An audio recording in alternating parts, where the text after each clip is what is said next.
Pascal. You are now rocking with that dude Pascal.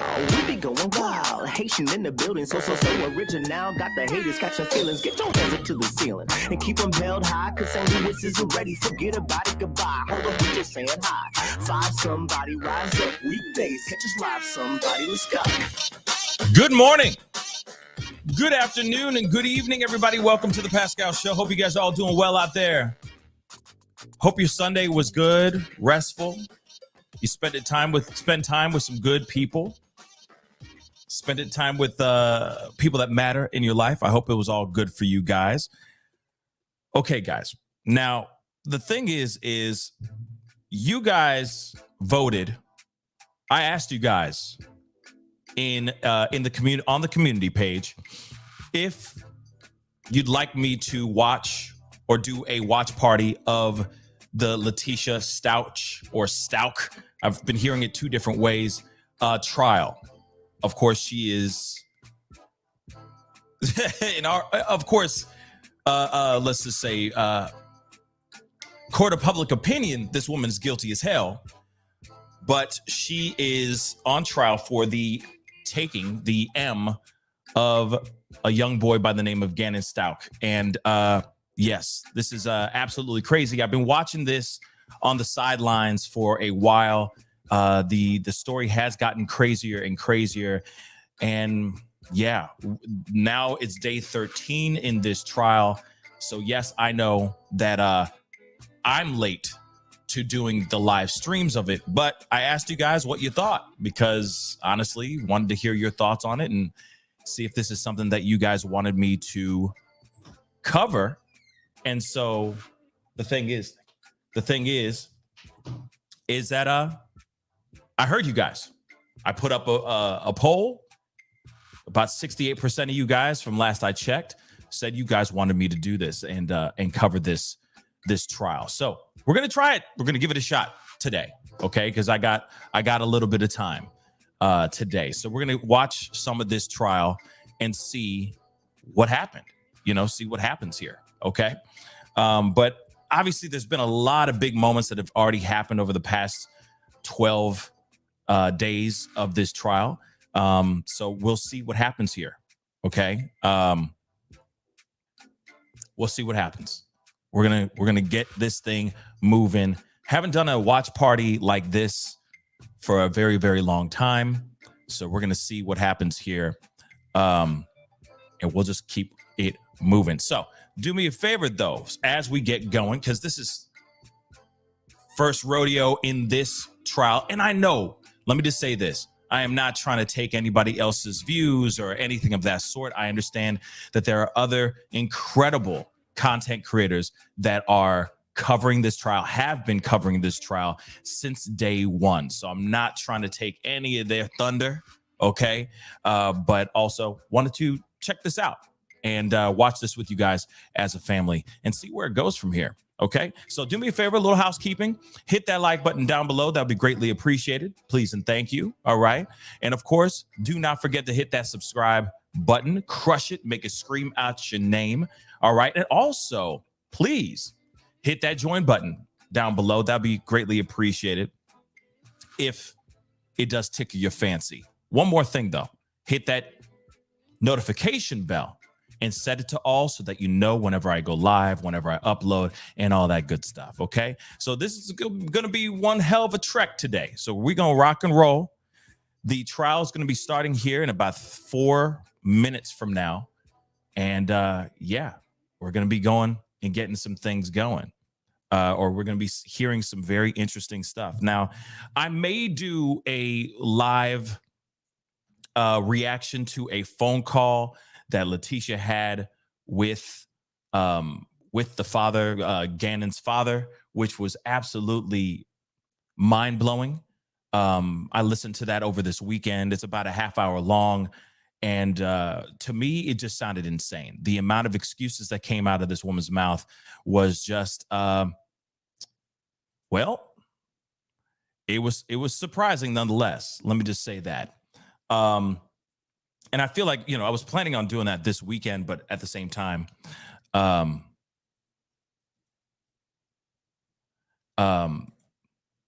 Sorry, 1 second. What the heck? Okay, we're good. Sorry, Mike. Doggone thing's losing his doggone mind. Anyway, so I've been keeping close tabs on this, watching on the side and everything. And it looks like we're going to be getting this thing started now. So let me get this up and going right now. Looks like the jury's about to come in. As you can see, let me turn this on. Let's go.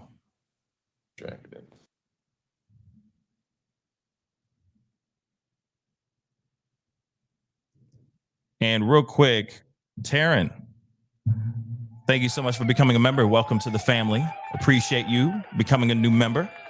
All right. Thank you so much. You may all be seated. Court will recall 20 CR 1358, People versus Letecia Stauch. Record should reflect the jury's is present in the courtroom. Good morning, ladies and gentlemen. Good morning. Couple of things. We anticipate that there may be an adverse weather event sometime. I think it's supposed to be tomorrow evening into Wednesday morning. So make sure two things. You have that contact information for me, my card, so that you know how to call us if you need to. Number two, if there's an issue or you're concerned or you have a question, 719-520-SNOW, and that will tell you if there is a delay here at the courthouse. If it says that there is a 2-hour delay, be here at 10 o'clock instead of 9 o'clock. So not 11 o'clock, 10 o'clock.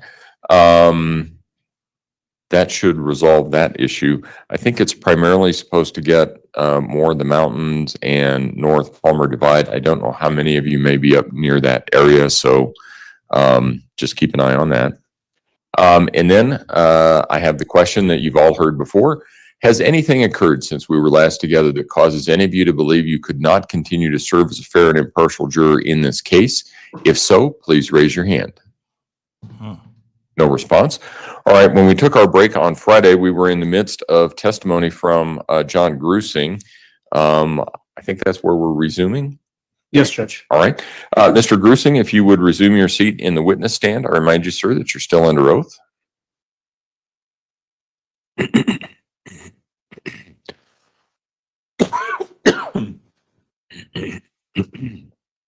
And we don't need it just yet, Judge, but at some point here in just a minute or so, we're going to need the screens turned on as well. Good morning, Mr. Gruesing. Did you have a good weekend? I did. Thank you. Good.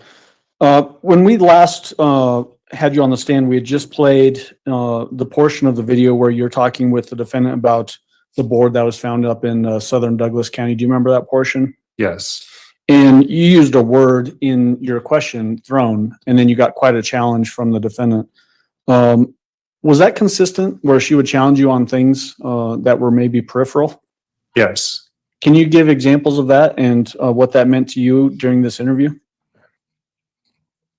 Well, she used words like she was giving us keys, and then if I wasn't correct on my guesses, which I had asked her not to have me guess since I didn't know all the answers, she would get upset if I didn't guess correctly on whether it's Gannon's location or what she was doing when her phone was off, those sorts of things. What do you mean by guesses? And give examples of what you mean when you use the word guesses.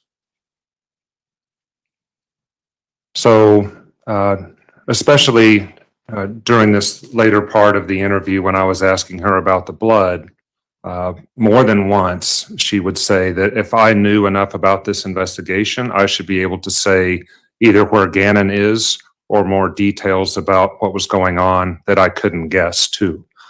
So it was an effective way really for her to not answer my question and tell me that she knew things I didn't know. Did that indicate to you fairly high intellect? It did, and forward thinking, and that she knew that the questions that I was asking her would require a difficult answer, and so she was requiring the same out of me, something that was actually impossible for me to answer because I didn't know what she knew. And as it relates to that, are you talking about Gannon's location at this particular time? Yes. Okay. Just after that portion of video where we were watching you asking her about the board with blood being found up in southern Douglas County. Did you ask her, or I guess confront her with other pieces of evidence as well? She's Yes. 39. All right. So the next section we're going to play is a shorter section. Ray, It's right. at 4 hours, 7 minutes and 13 seconds through 4 hours, 10 minutes and 13 seconds.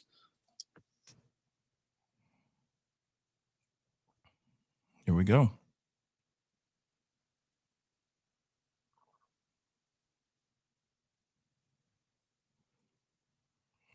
$39. I saw 39. Do you know why I told you about that? I normally don't do this. Tell everybody all the evidence against them. Why do you think? I don't know. Because I think if you're to weigh this on, there's enough probable cause. A judge in Colorado Springs in El Paso has signed a probable cause warrant for first-degree murder. And all this evidence, and I'm telling you about the ones that I know about, and that's before you do, you know, all the phone stuff, et cetera, et cetera. And then versus you taking a chance that you're going to get out. It's I'm not different. taking a chance for nothing because I didn't It's not- do anything, sir. Okay, sir. If you say you didn't do anything, do you know what an innocent person would do? I have had plenty of innocent people sitting in your chair. You know what an innocent person would do? They would be freaking out. Well, You are not freaking yeah, out. right. You think I haven't freaked out? I heard for, you freak out on the days? phone one time. Think I haven't freaked out for days? You can't judge the way I freak No. something out one way and another way. I have had the wrong person in a room like this before. Okay. And trust me, if they had any idea who Okay. did it, they would tell me. Okay, well, That makes no sense. I And no guess that's jury what will you're- buy, no jury's going to buy okay.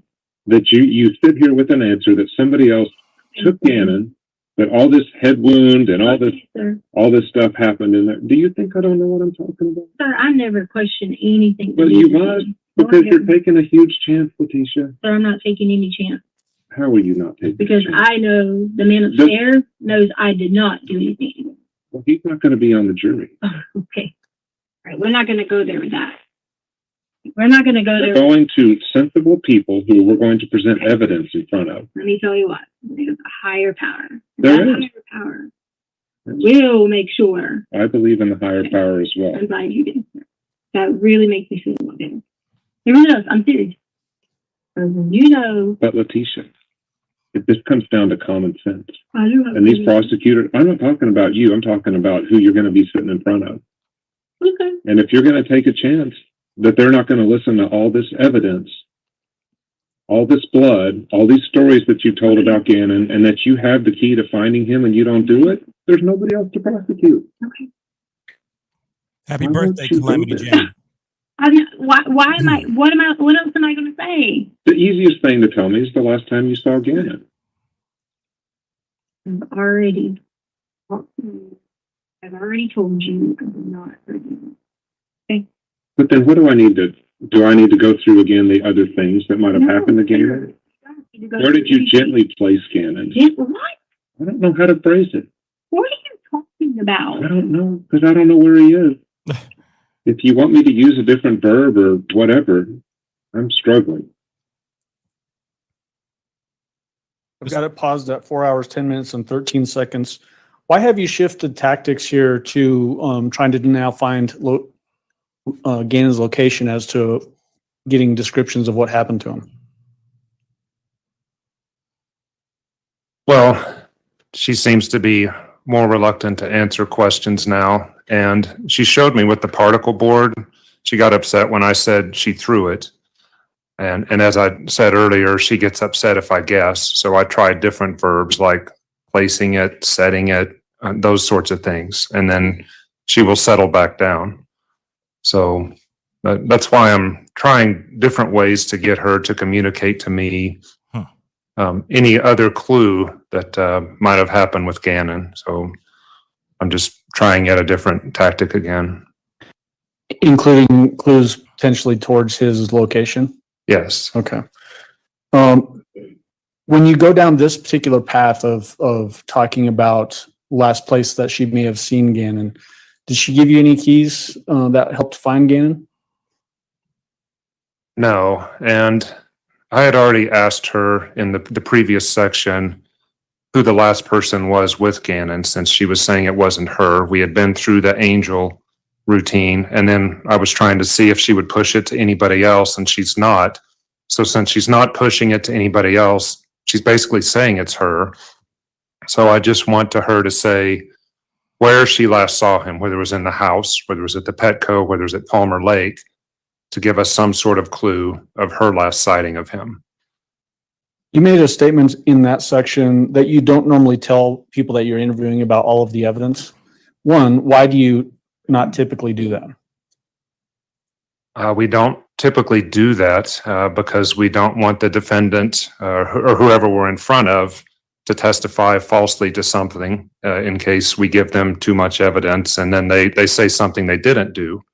Also, we don't want them to know what we know because I want their statement to be pure in that they're not just repeating what I say.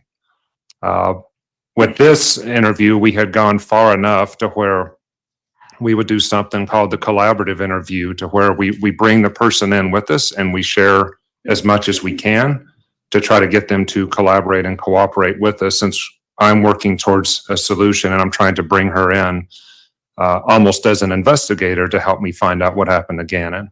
So the more facts that I introduce to her slowly, I'm hoping that she'll start cooperating with me. So you anticipated my follow-up question is, why were you doing that in this case? But you just answered that. As this discussion sort of develops, does she then talk about faith in God and that kind of thing? She does. Okay, we're going to go ahead and play that. It's basically from this point forward to 4 hours, 14 minutes, and 6 seconds.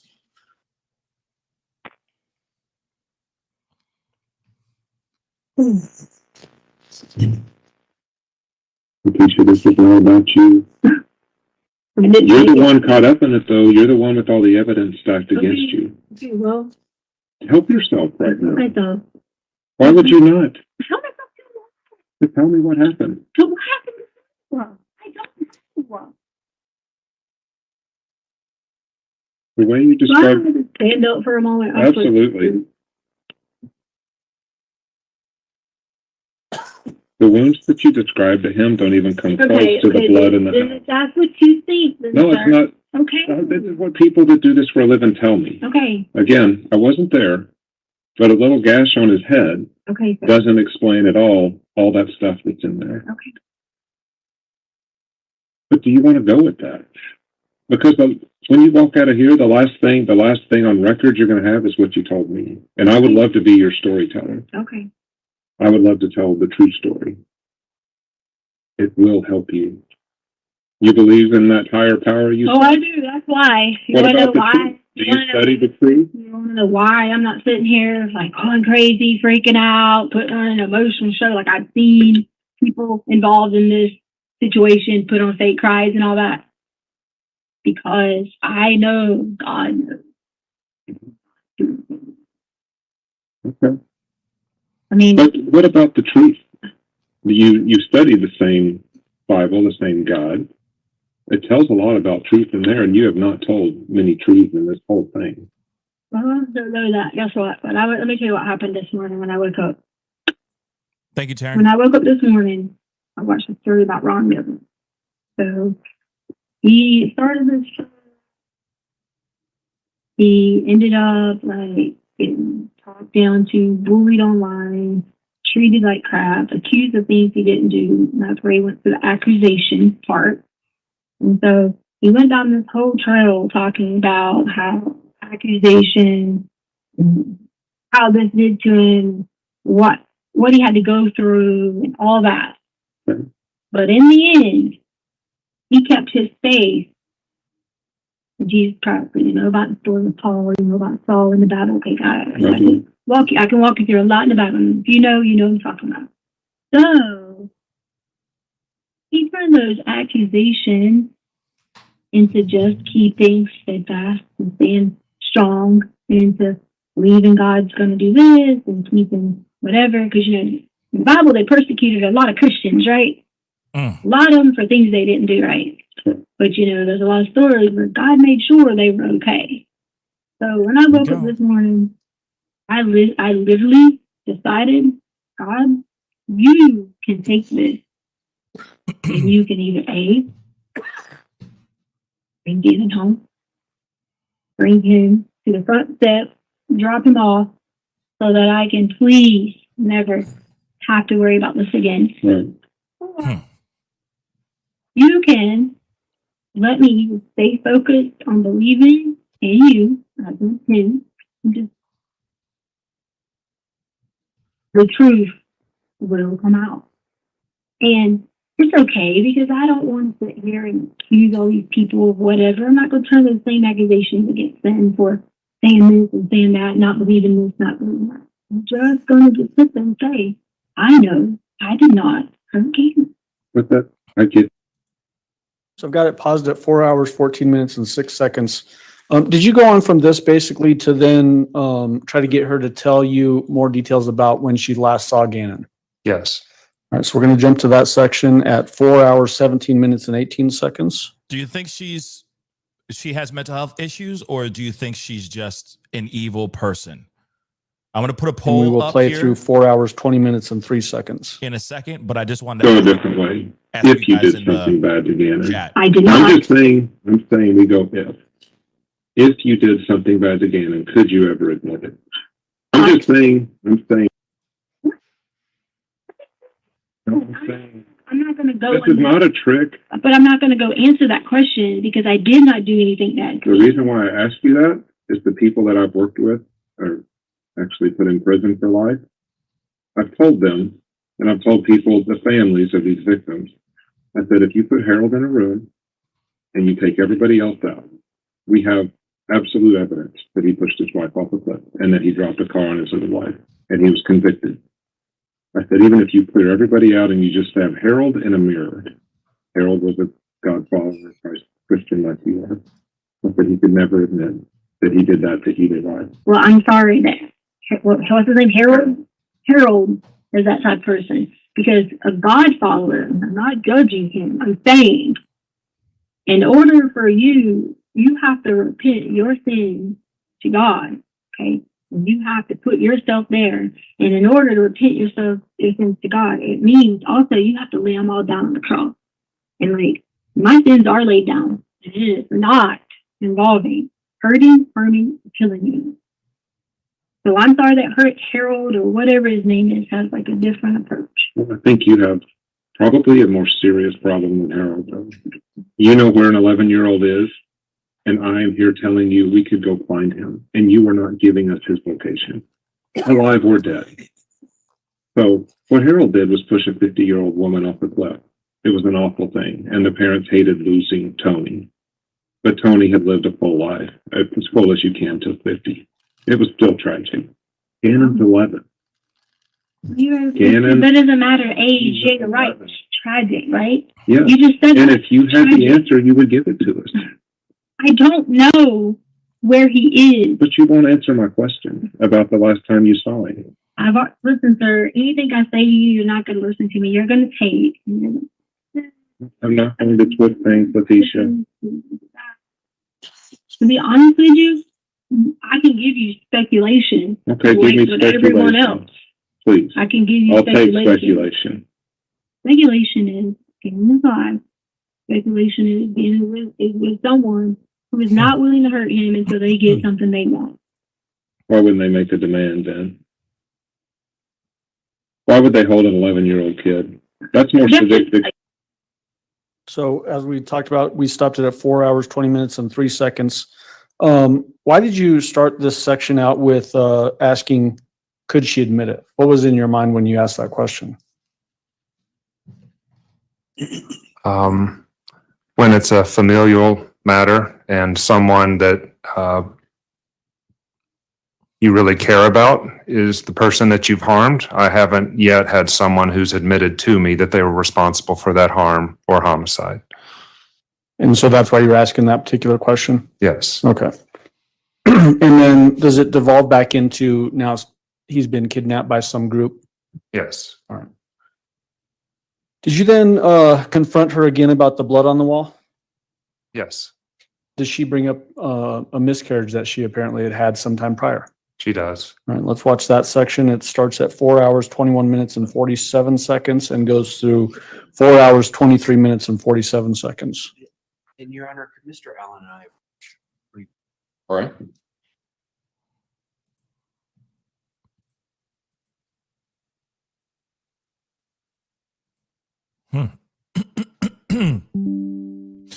So far, what are you thinking so far, guys?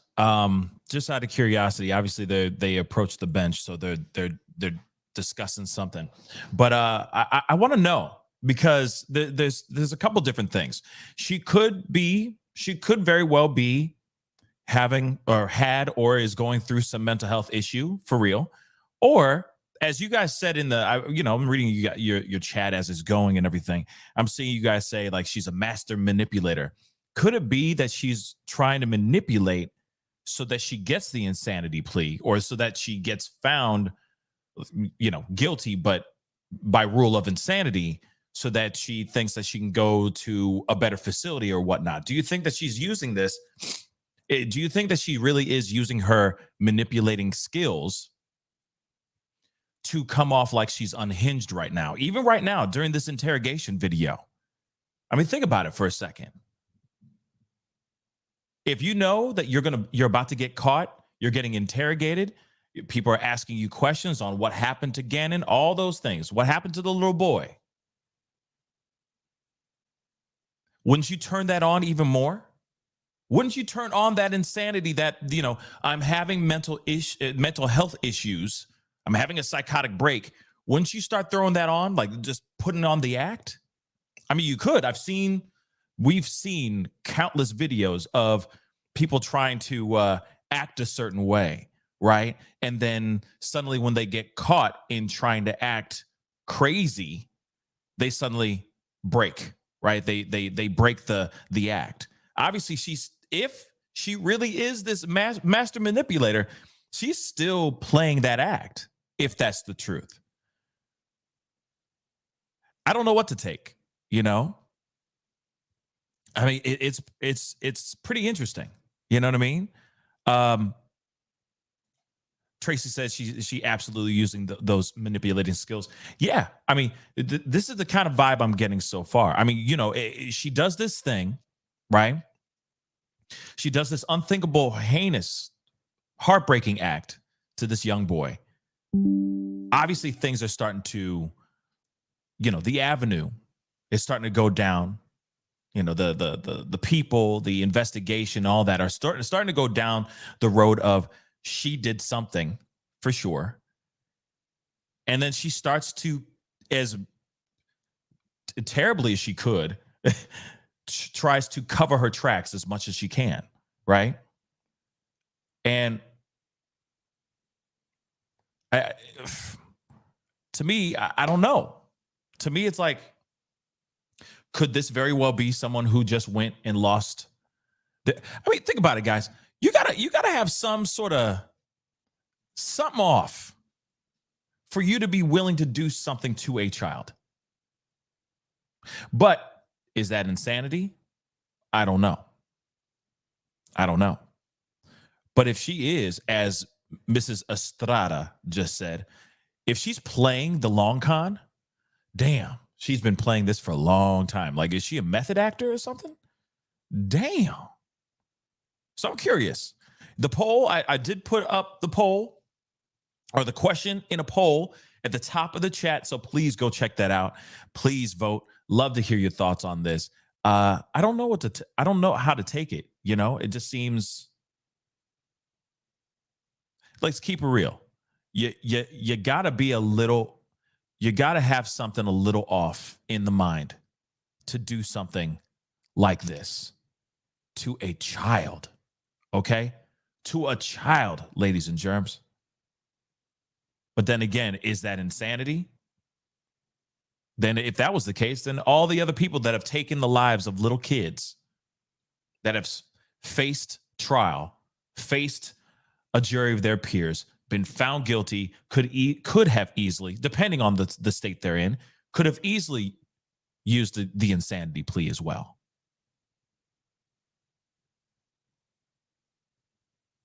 So in my mind, I go, what makes her the exception? Something to think about. I'm enjoying this little bit of lull of silence really quick, because I know that, it's trial. This ain't a YouTube show. But still, even Tyler said longest con Why does that make me think of Genghis Khan? Khan. But yes, it's a weird thing. It's a weird thing. I saw somebody else say something earlier. Let me grab that too.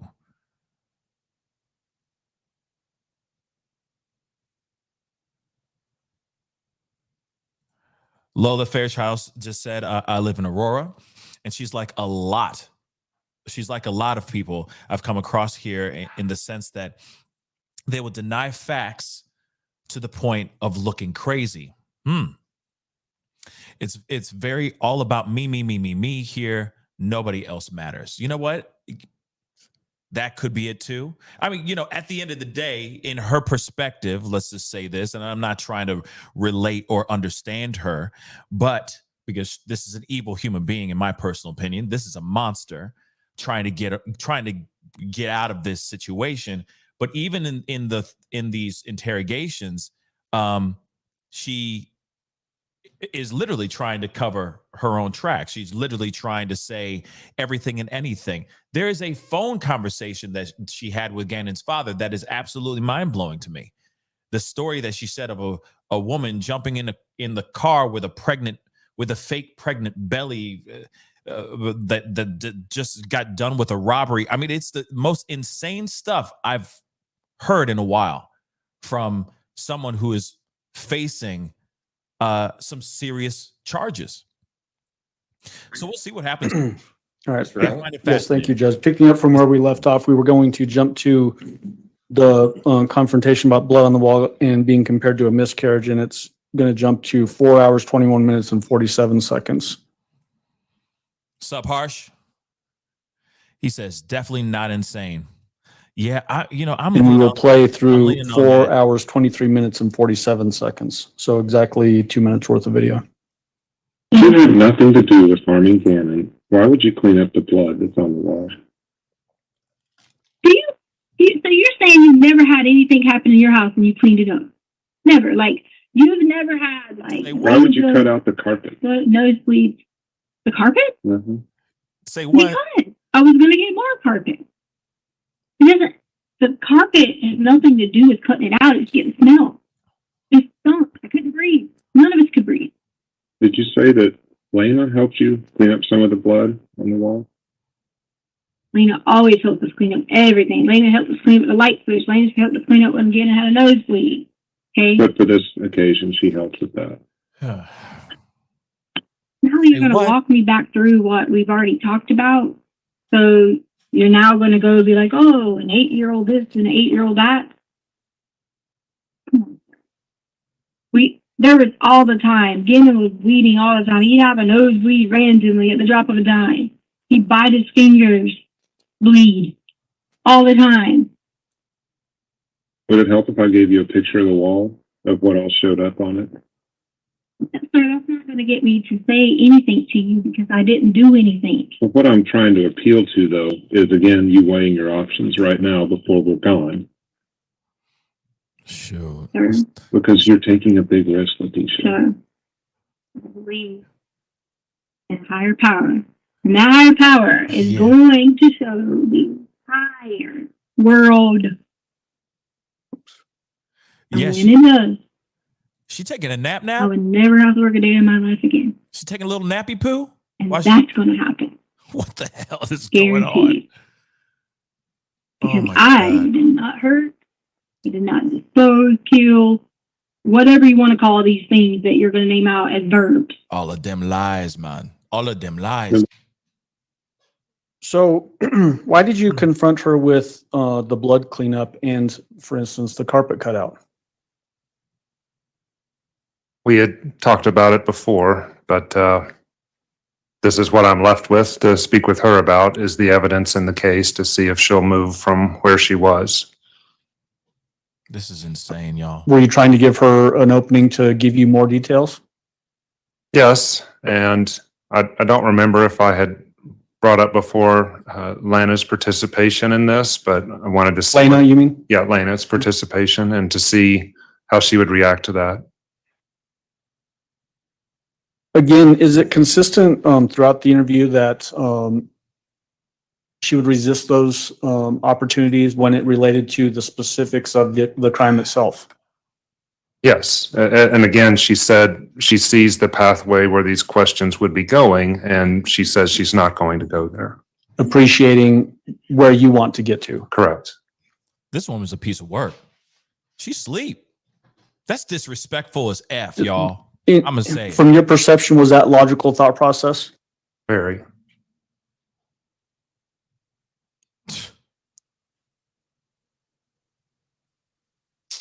Shortly after this portion of the video, do you confront her with trying to get information about, hey, there's a boy out there. Help me find him. Help me get him home. Yes. Let's jump to that section. 4 hours, 24 minutes, and 29 seconds.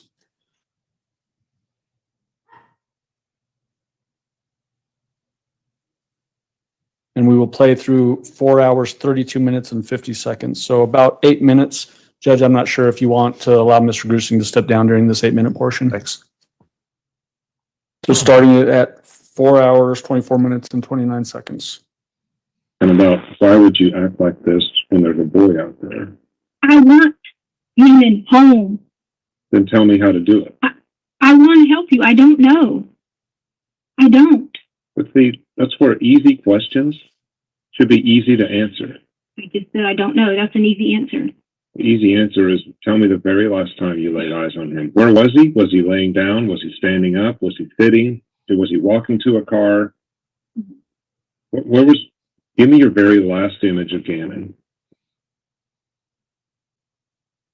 That's an easy question. You have to remember your last image of Gannon. Letecia, what was he doing? Why would you not answer that? Because I've given it. No, you haven't told me exactly what you saw when you saw him for the very last time. Did you see the back of his head? Did you see his face? Yeah. What was his expression? Speak up, girl. Did he say goodbye to you? Tell me of your last, I wish I could see in your head right now. Your very last image is there, but you won't tell me. Why won't you tell me? Because it's nothing bad. Well, then tell me. If it's nothing bad, you would tell me.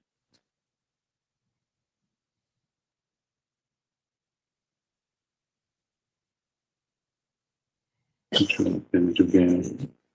Hi, Sarah. I don't have any bad images of Gannon. I didn't say it was bad. I don't have any. What's the very last picture of seeing Gannon alive or not alive that you have in your brain? He is alive. I'm not Then tell me the last time you saw him. What did you see?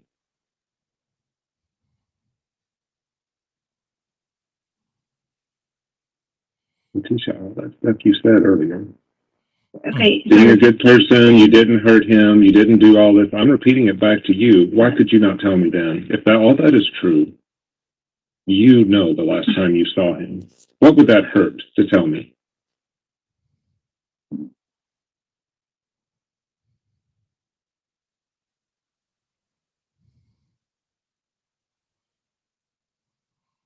Do you kind of think? No, I don't. Well, then tell me. I don't need any kinds of. What is wrong with that question? There's nothing wrong with the question. I've already made it clear that I wasn't going to answer more questions. You've never answered this one. Because you have already predetermined what you want in your brain, along with everyone else. Why do you care about what's in my brain? So you just asked me about mine. Yeah, because your brain's the only one that counts here. It doesn't matter what's in my brain.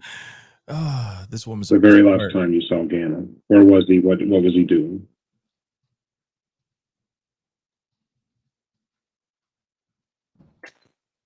Did y'all put a reward out? There's no need to clear it. Can you please answer that? You automatically have a predetermined thing in your brain. If you give me something else, I'll go Yeah, there. no, wow. Why do you care about my brain, Letecia? Yours is the one that matters. No doubt. What's the last thing you I'm saw? tell you one more time. I did not hurt. I didn't ask Harm, that. do I did not anything ask that. I wrong. don't care.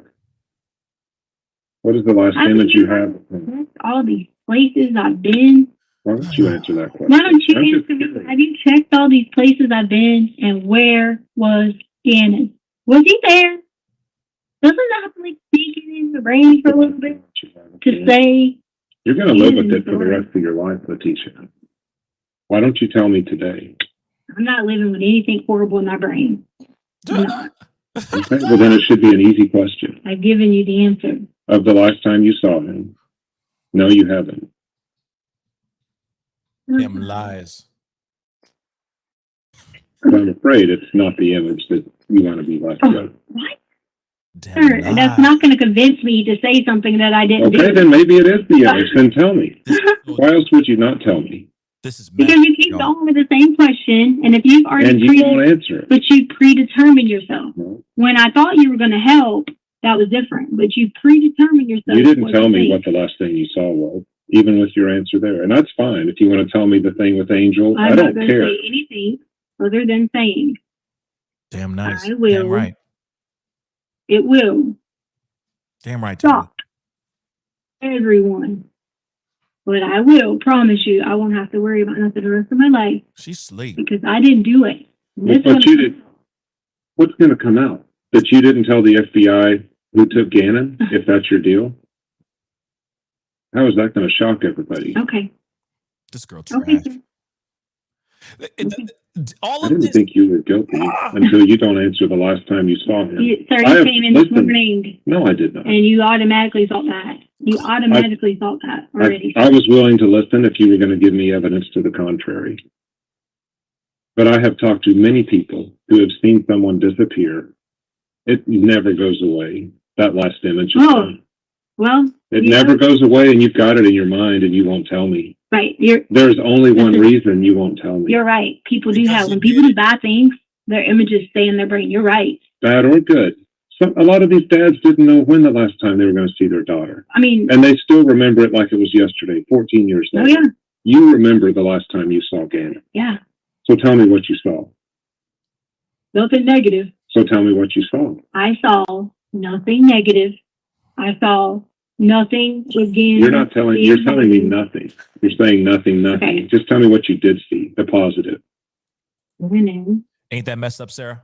Mm-hmm. I might be going back and Where watching was those. he? Was he No, standing? you said, tell me what I see. I'm just going to tell you Okay, I'm sorry to interrupt. how Gannon was. Okay. Okay. Gannon was fine.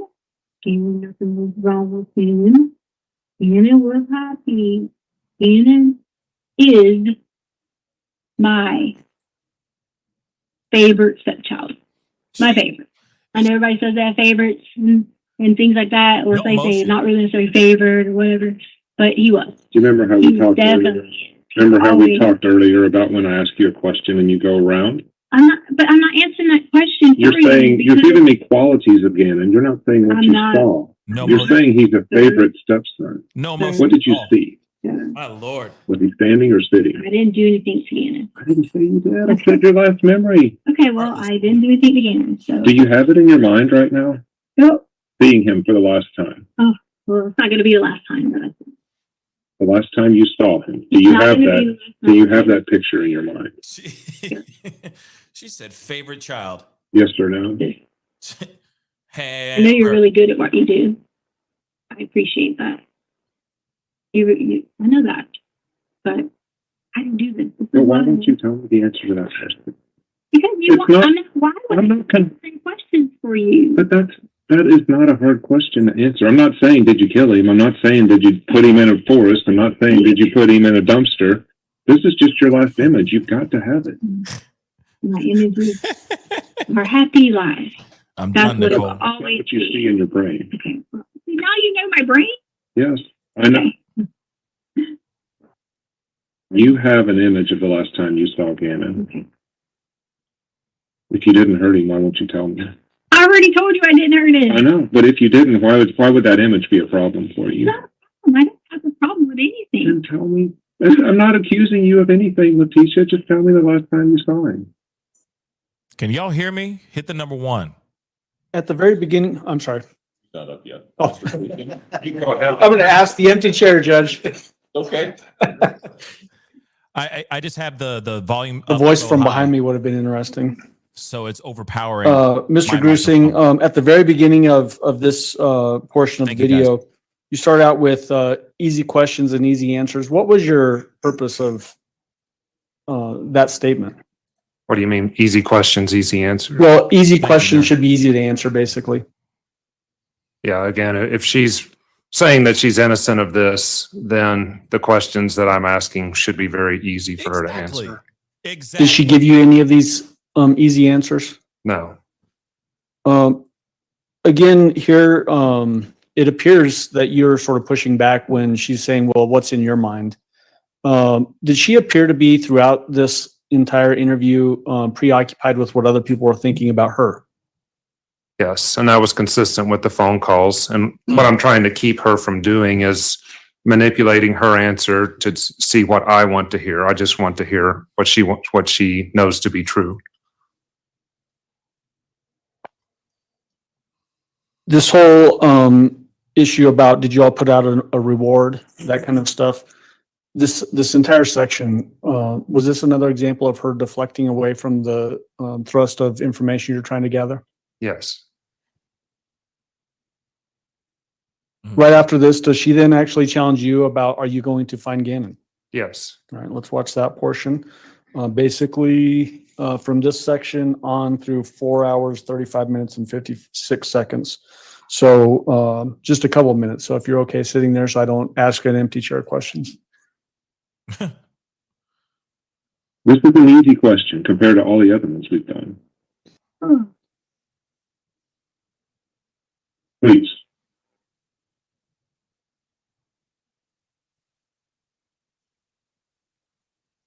Are you going to find him? Yes. Well, I would rather spend our time doing that because I don't have him. I didn't do anything with him, to him, or hurt him. Okay. And I appreciate all your work. You can help us more than anybody on this planet. You can help me right now find Gannon. Let's start with the one question I asked you. And I don't trust anymore for you because. Well, just tell me why you don't want to answer that. Because I've already, it doesn't matter. I can tell you I last saw Gannon when I went to the store this morning, and it could be legit true, and you would still be like, he was not in the store. I mean, I will be able to tell if you say what he's wearing, or not even what he's wearing, how he was walking, you will remember this. And just you not answering it means you remember it. no, it doesn't. Yes, it does. Okay, well, I'm glad that you now are a psychologist. No, behavior analysis. Okay, good. I'm glad you have behavior analysis. Okay. I appreciate you having behavior. What else do you want me to say or do? I mean, what else? You don't want to answer that one. I don't want to tell you anything else because Why? If it helps find Gannon, why would you not tell? because you already predetermined. I didn't say you What heard him you or think- anything. I think you know where he is, though. You already predetermined this. You have. The scene does tell the story, Okay, yes. so if that's your story, then I'm not going to keep saying anything because I know that is not the case. So if I keep saying anything to you, you're just going to keep blah, blah, blah, blah, blah about it. And I've been nothing but respectful to you. So I'm trying to remain respectful to you overall because I don't have any disrespect for you. I don't treat people like that. But okay. putting me in a situation where I'm like saying to you, I cannot say anything else because you've expressed you predetermined what you think. You've already done that.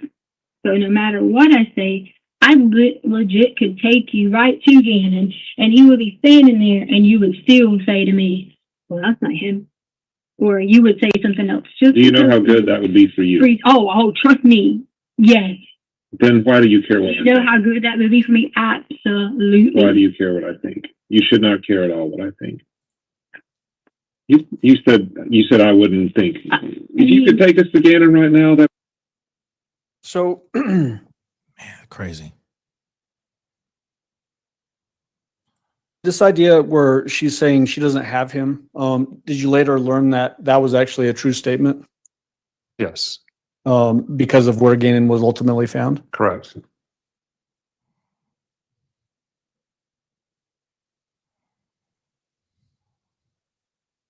Later on in this interview, did you confront her with her ability to dodge questions and spin stories?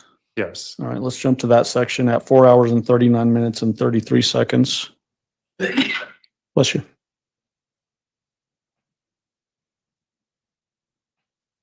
And we will play through 4 hours and 46 minutes and 21 seconds. So about 7 minutes if he's allowed to come down, Judge. Up to him. I think I can handle it this time. Okay.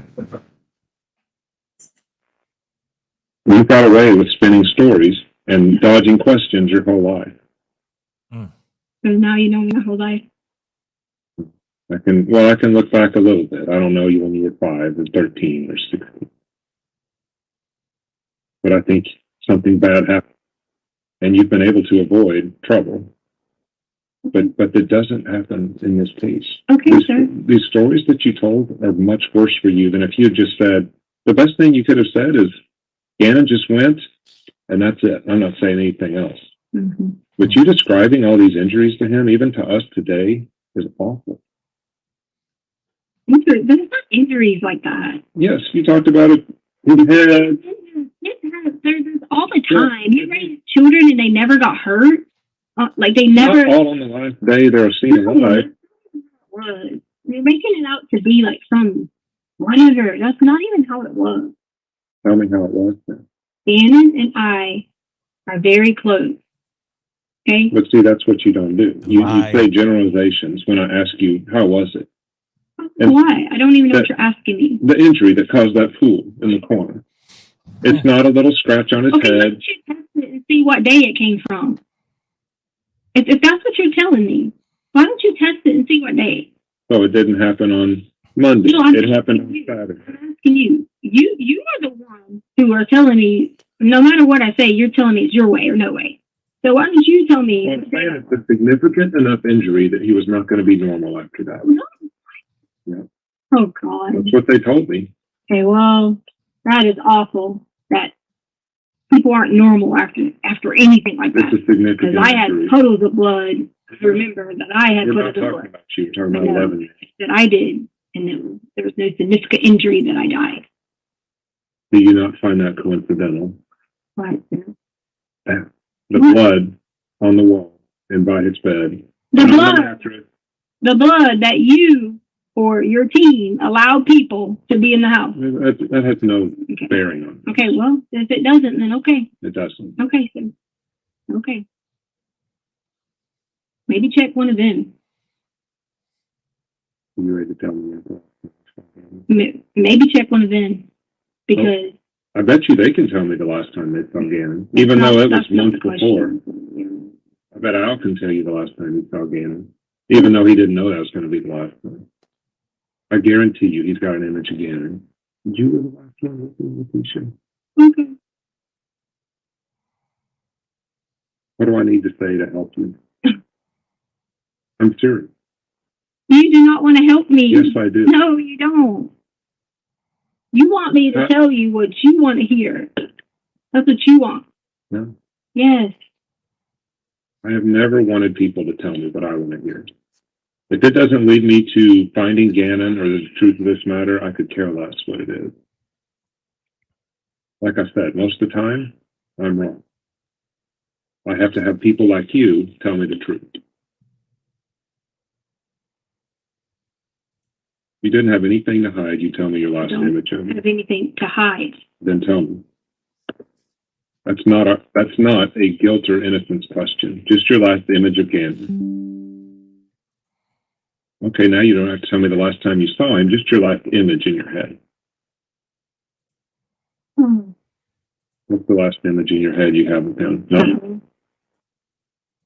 Or was he? Yeah, you said that's image. That's the I image. mean, was he sitting? Is he standing? Is he laying down? What's he doing? Walking Towards you or away from you? away.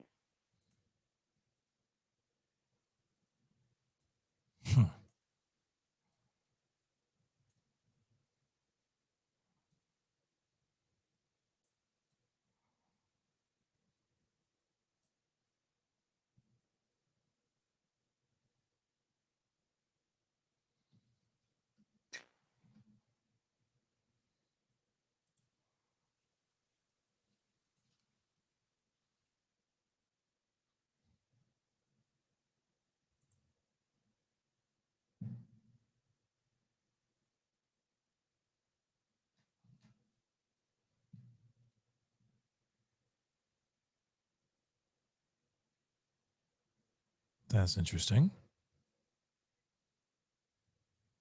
Do you have any questions for me? Okay. Any questions for me? That was a huge pause. No, that's for me. Have I not asked you a question that I should be asking you?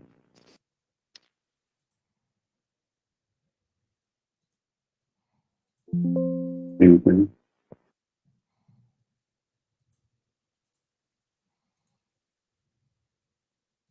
I don't have the answers.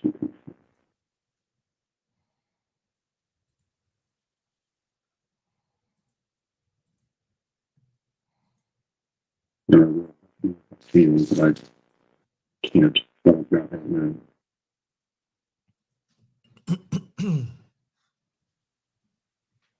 No, they just stopped talking for a minute there. That was weird.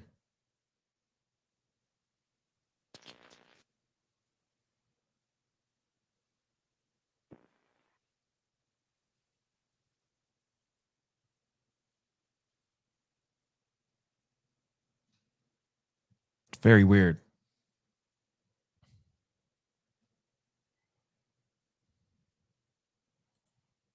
Yeah, man. Was looking like the girl from The Ring. Anything? Anything. Is there anything I need to ask you that I haven't? That was a hell of a dramatic pregnant pause. Let's say that. I don't think there's anything.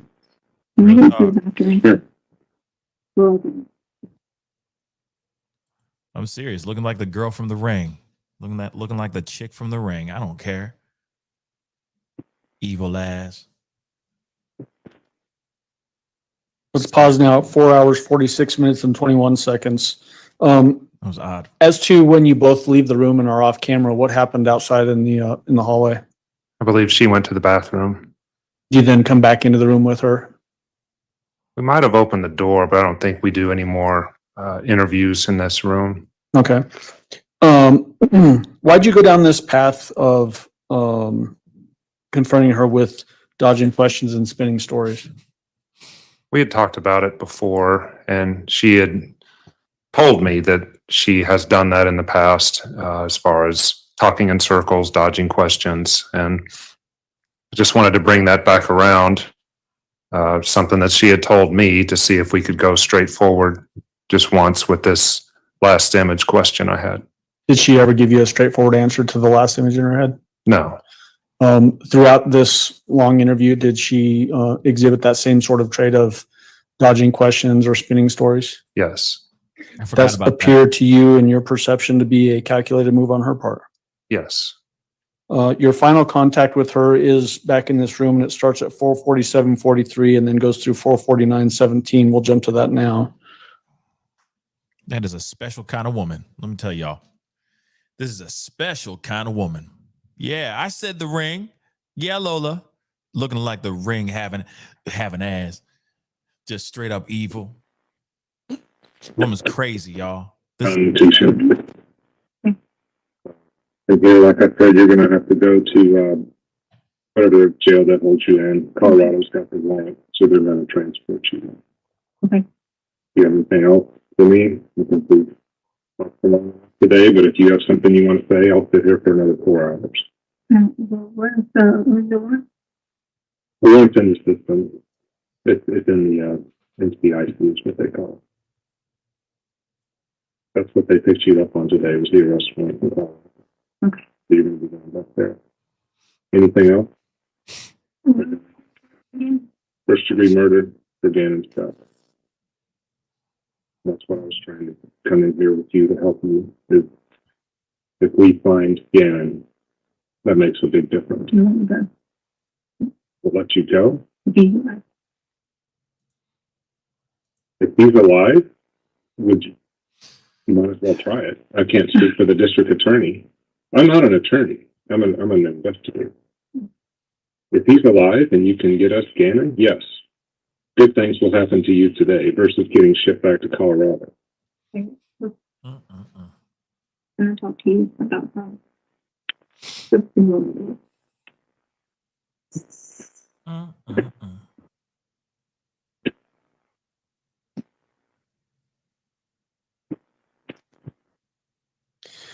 So we're now at the end of that recorded interview, essentially. Is she trying to have another off-camera discussion with you? Yes, Did you in fact have a short discussion with her off-camera? yes. What happened in that discussion? Right outside the door, we now had police officers waiting to transport. So there were probably 4 or 5 law enforcement around us. And she said something in a small voice about North Carolina that I couldn't hear. And I asked her to repeat it. And she said that she and I should go to North Carolina. And I asked her, is Gannon in North Carolina? And she didn't answer.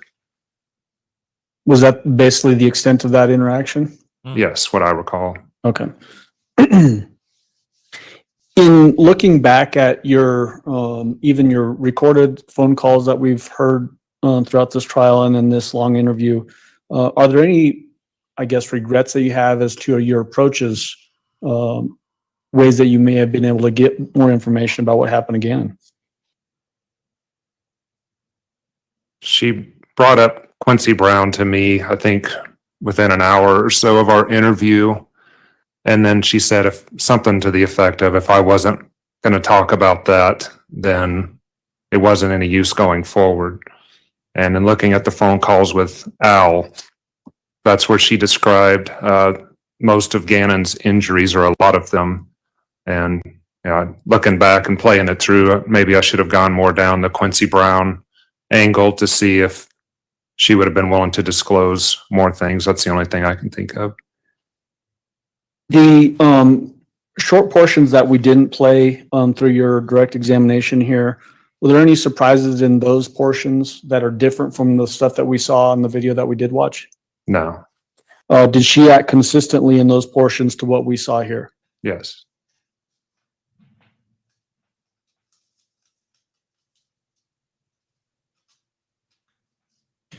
You, in 2 different sections that we watched, you delved into mental health questions. Do you remember those? Yes. Throughout all of your interaction with her, both through those recorded phone calls and in this interview, did she ever express any history with severe mental health issues, diseases, defects, anything like that? She did not. Did she ever talk about sexual abuse that she allegedly suffered as a child? No.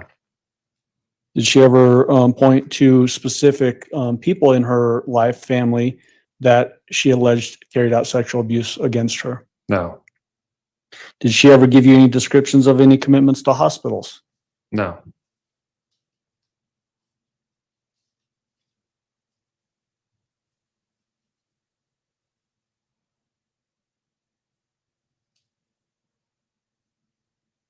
Did she appear to understand the gravity of the situation when you were talking with her? That this is a first-degree murder charge? Very well. In what ways were you able to develop that idea? Well, as I said earlier, she's able to see where different lines of questioning go and what would be damaging for her to answer truthfully. So, whether we're talking about evidence in the case or what happened to Gannon or her role or involvement, she stops that line of questioning before it goes down something that would be damning towards her in testimony. So are you saying resisting giving more incriminating statements about the crime itself? Correct. Did that appear to be a calculated move on her part? Yes. Throughout your entire interaction with her, both through the consensual recorded phone calls and this long interview, did you ever observe her to change personalities? No. Did she ever talk in a Spanish accent? No. Did she ever demand to be called any other names besides the name that you knew her as? No. Did she ever use the name Taylor? No. Jasmine? No. Harmony? No. Christina? No. Little Lucia? No. Maria Sanchez? What? May I have just a moment, Your Honor? You may. What? Wow, this girl. And that's got all I have. I creative. just need to disconnect this computer from here so that Mr. Cook has a clean podium. Wow. Okay. She got real creative. Christina. And you can, yeah, I was going to say turn off the screen if you'd like. Hamburger. Hamburger. Wow. Unbelievable. Mr. Cook, cross-examination. Thank you. Here we go. You know, there's Letecia, Christina, about Mr. two Gruesing, kills. good morning. How are you? Good morning. Good. Thank you. So how long did you work for the FBI? Thank you, Nicole. That A made few my months day. short of 25 years. 25 years. Were you always in the Colorado office, or were you like a lot of other agents early in your career, you were in different states? Always Colorado. Always. Okay. Oh, God. Thank you. And at one point near the end of the interview, Miss Stauch referred to you as something and you corrected herself. You corrected her and said you're a behavior analysis. She said something like, I'm a psychologist. Yeah. And I said, no, I'm in behavior analysis. Okay. And is that generally what you did throughout the majority of your career? No. Okay. What else were your other assignments? And I know you already told Mr. Allen this, but I have to hear things a few times before they sink No in. worries. So I was a special agent, and I was assigned to the criminal side for the FBI. There's a terrorism side or counterintelligence and a criminal side. And for my last 23 years, I was a criminal agent for them. So I was never a supervisor, it would be similar to being a detective for a local police department. Okay. Now, you told Ms. Stout during the interview that you had been contacted by the main office for the FBI and told to go do this interview with her in South Carolina. Is that correct? Yes, I think I told her, I was asked by the Colorado Springs office to come investigate initially and then also to go out to South Carolina. Okay. Whose decision was it to you be the one that goes in and does this almost 5-hour interview? Yeah, mercy. I think it was up in the air early, whether it would be El Paso investigator and myself or just myself. And I don't remember how it came just to be me, but it ended up just being me. I think they're webcams, just so you know. And have you done a lot of these interviews over your career? Yes. It sucks. I wish there were better cameras in this courtroom, just to be completely honest. A little bit of Monica in my life, you know? Now, before we got into the audio videotape interview, we were listening to some additional phone calls with Gannon's father and Miss Stout. Yes. Okay. And do you recall in one of these interviews, it looks like it was February 19th, 2020. It began about 12:10 p.m. Thank you, Kumi. Do you recall that interview that was recorded? Yes, briefly. Okay. And were you there for that one? Yes. Okay. Do you remember at the end of that conversation, it said, Letecia said that her guess would be that Gannon was not in Colorado. When asked how she knew, she said, quote, because Tisha didn't hurt him, didn't dispose of him or anything like that, okay? It goes on, so Tisha was in Colorado with nothing, and you guys have run up all these places where y'all think I did or whatever. You haven't found Gannon. Do you recall her at one point referring to herself as Tisha? I do. Okay. Now, generally, somebody in that conversation would say I. She referred But to herself in the third person. In this situation, she's referring Come to on. herself in the third person. Come on. Correct. Okay. And plenty of people do that. Doesn't mean that they're insane. Did you find that a little bit off? It Not doesn't mean- really. no. Okay. Doesn't mean that they're insane. Come Well, on. what if man. I started questioning you right here instead of saying, got a couple questions for you, Mr. Gruesing? What if I said, Mr. Cook has a couple questions for you, Mr. Gruesing. Mr. Cook would like to proceed. Come on. Would that be a little bit off? Shut up. It depends on who you are and how well I knew you. Come on, man. Come on, man. So it'd be kind of strange if I was up here cross-examining you and I was using the third person to refer to myself. It would be unusual, yes. Mr. Cook has some more questions for you. Sounds good. Couldn't help it. Get out of here. So he's insane. So she's insane for referring herself in the third person? Get it. Get out of here. Now, with Letting people do respect it. to the Google searches we talked about, or you talked about with Letecia, I don't like my stepson, you know, you recall those and I do. discussing that with Mr. Allen. Were you able to pull up the content that was retrieved during these searches, or what is the scope of what information you were able to pull up in this metadata or whatever it is? So yeah, I was quite a bit removed from that. We had a computer specialist that was looking into her phone and would send us sanitized results. Okay. Yeah. So you didn't see what the kickback was or That's correct. anything. You just could see the search. Wiggity word. And you don't know when these searches were made. I don't. Okay. And that's not because you didn't look. It's just because that information was not saved.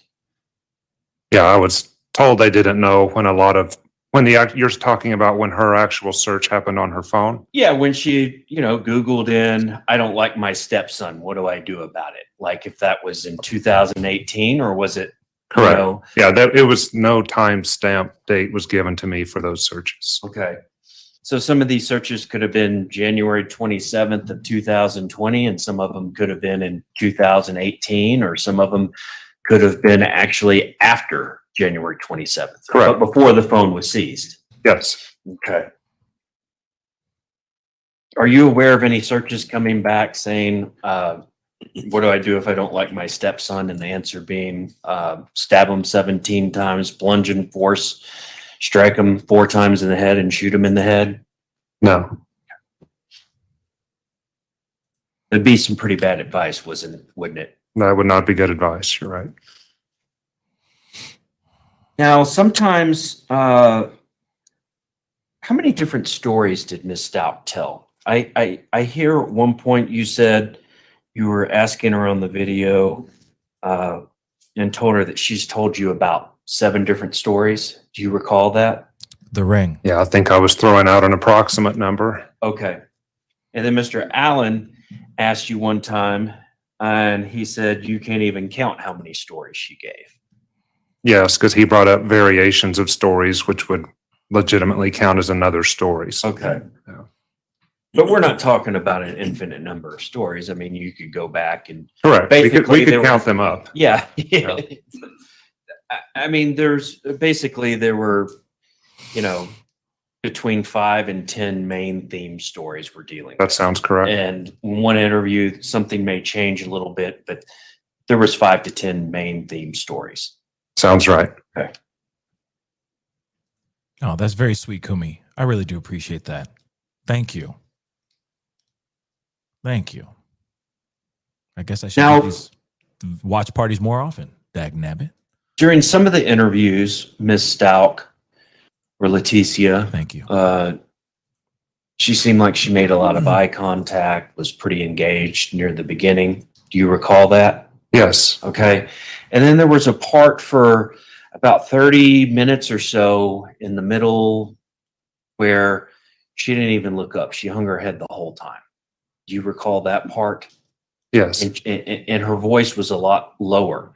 You could hardly even hear her. Do you recall that? Yes. Yeah, and where you going? Where you going with this, bro?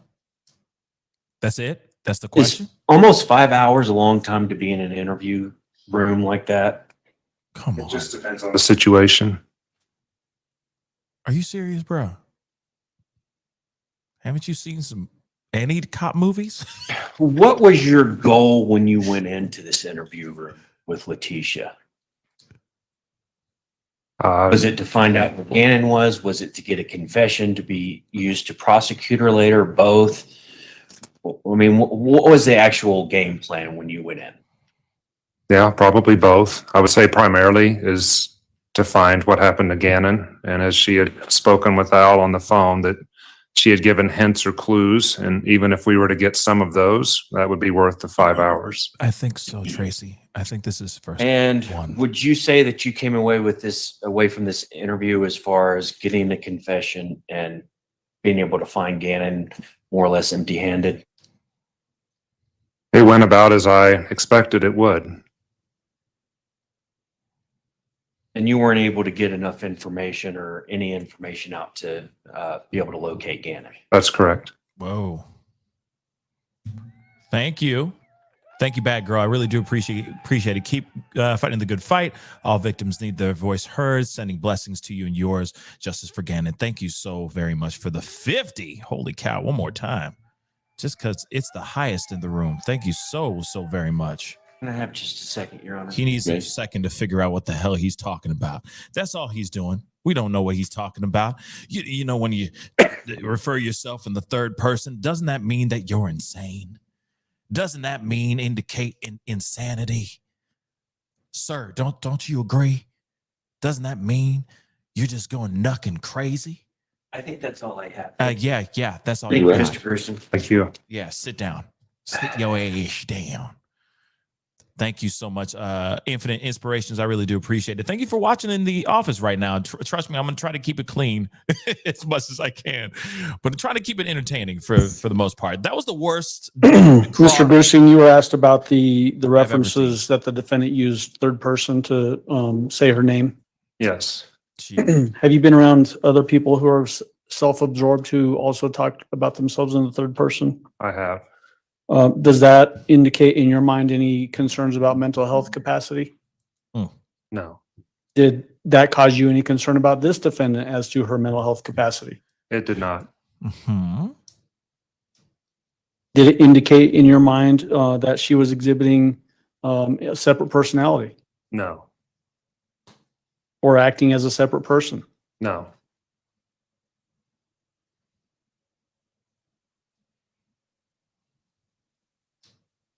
You were asked about the demeanor change of the defendant in the interview, where in the beginning she's making lots of eye contact, perhaps even almost flirting with you.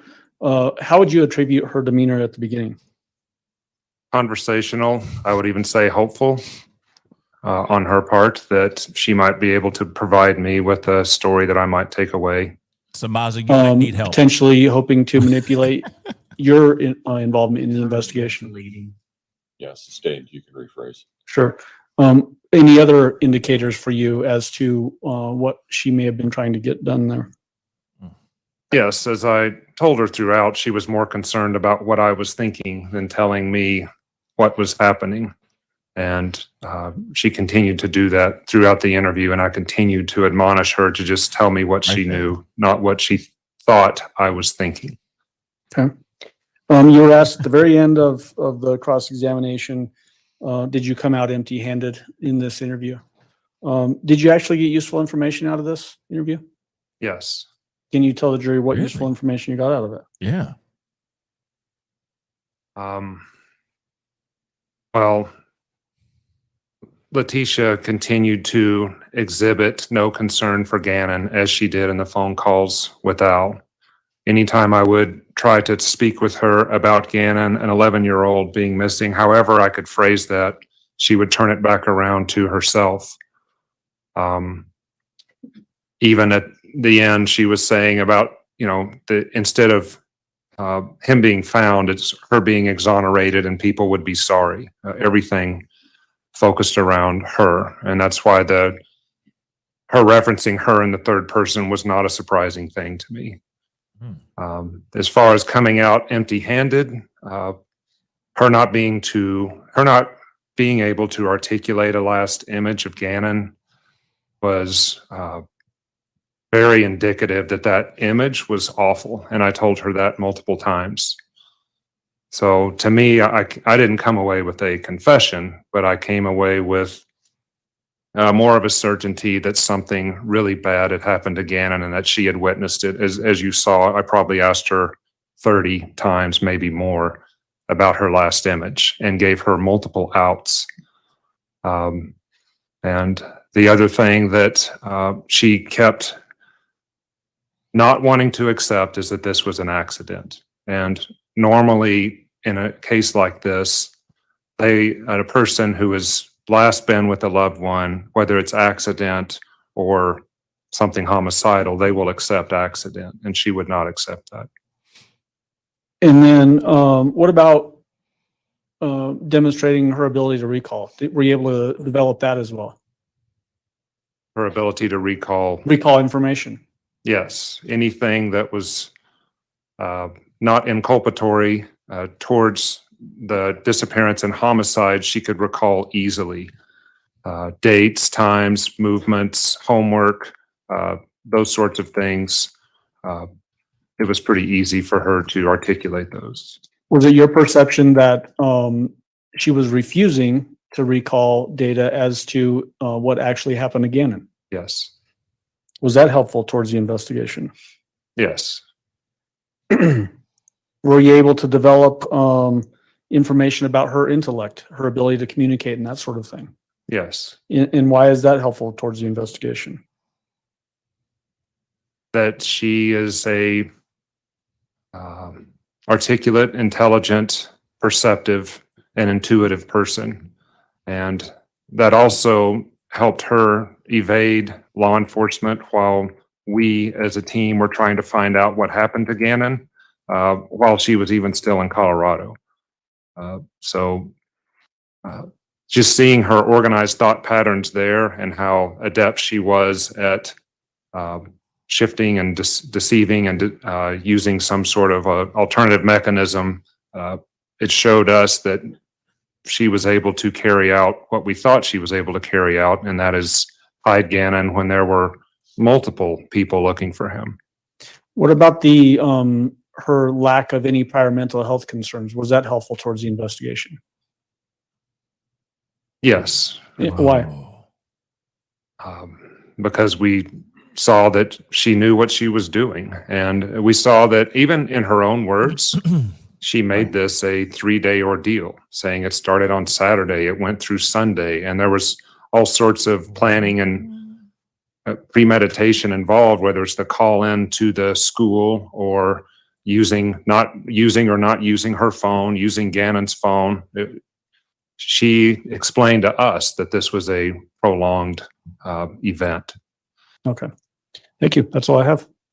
Do any of the jurors have any questions for Mr. Gruesing? Looks like we have one. Just write it down. Pass it forward. This is This one? Okay. Council approach, please. Quick update, guys. Something completely different. And I'm sure a bunch of people would want to know this. Real quick, I just got a word, or at least this is what just recently popped up on Twitter. Don Lemon, real quick, Don Lemon has been fired from CNN. This is breaking. He just put out a tweet. I'm not kidding. My Lord. It says, I was informed this morning by my agent that I've been terminated by CNN. I'm stunned after 17 years at CNN. I would have thought someone in management would have had the decency to tell me directly. At no time was I given any indication that I would not be able to continue to do work I have loved at the network. It is clear that there are some larger issues at play. With that said, I want to thank my colleagues at the many teams I have worked with for an incredible run. They are the most talented journalists in the business, and I wish them all the best. This just was on his Twitter. With that, if I can have everyone ready to go at 10:35, we should be able to start at that time. All rise for the jury, please. Holy poop on a stick. I'm going to repeat that again. I'm going to repeat that again here really quick. This is what? This is insane. I'm sorry. Hold up. So we got like a 15, 20 minute break. Hamburger. What the hell is going on? But this is breaking news as we speak. And I don't know what I think you may all be seated. What Record should happened? reflect the jury has left the courtroom. What? Is there anything we need to take up outside the presence of the jury at this point in time? No, Judge, what time did you say to come back? 10:35. Defense, anything from defense? Okay, we got a few Mr. minutes to talk Salini or about Mr. this. Cook? Nothing else. Okay, we'll be in recess. Thank you. All right. We got like a 15-minute break or so. Holy cow. Hold on. This is breaking news. And is it really true that Tucker Carlson's gone too? Hold on. Holy cow. Both sides of the fence? Holy poop on a stick. Oh my Lord. This is wild, y'all. I'm sorry. Breaking. I got to say that really quick. Let me type this in here. Okay. Lemon.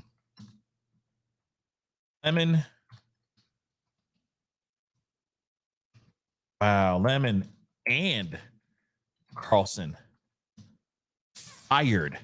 Holy cow. Holy cow. Wow. Okay. So this is breaking news. You know, I'm going to give you guys this stuff while we're in breaks and stuff, not during the lunch break. I'm going to be gone to get my lunch in and all that. But this is breaking news as we speak. Let me just get these things up here really quick. This is mind-blowing to me. My mind is blown right now.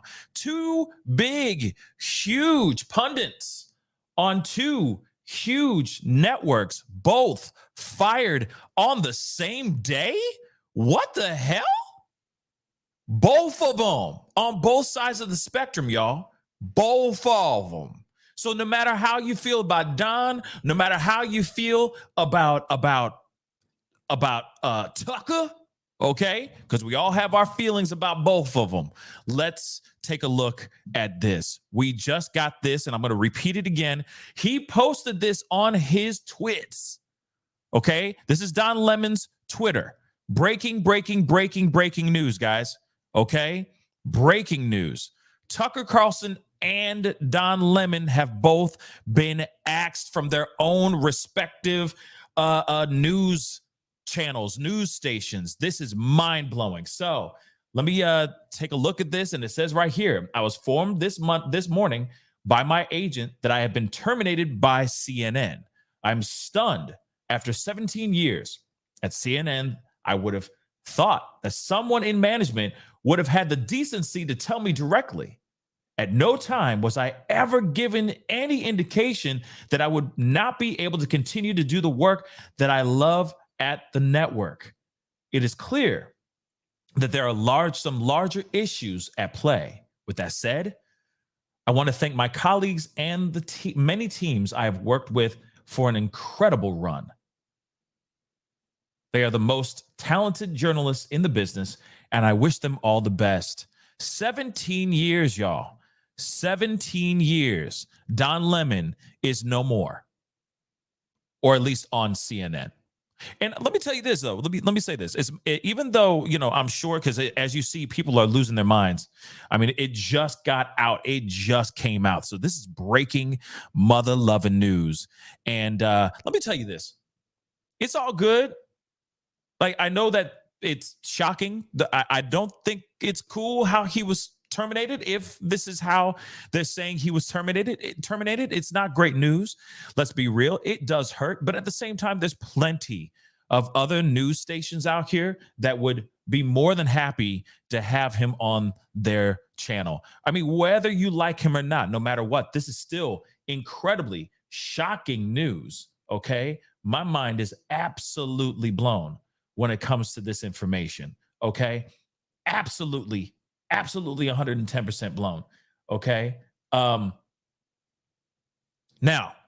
we got to get into this other thing, part two, because, hey, not only just the left lost a pundit, we also on the right, they have also lost another pundit. I am blown about I'm mind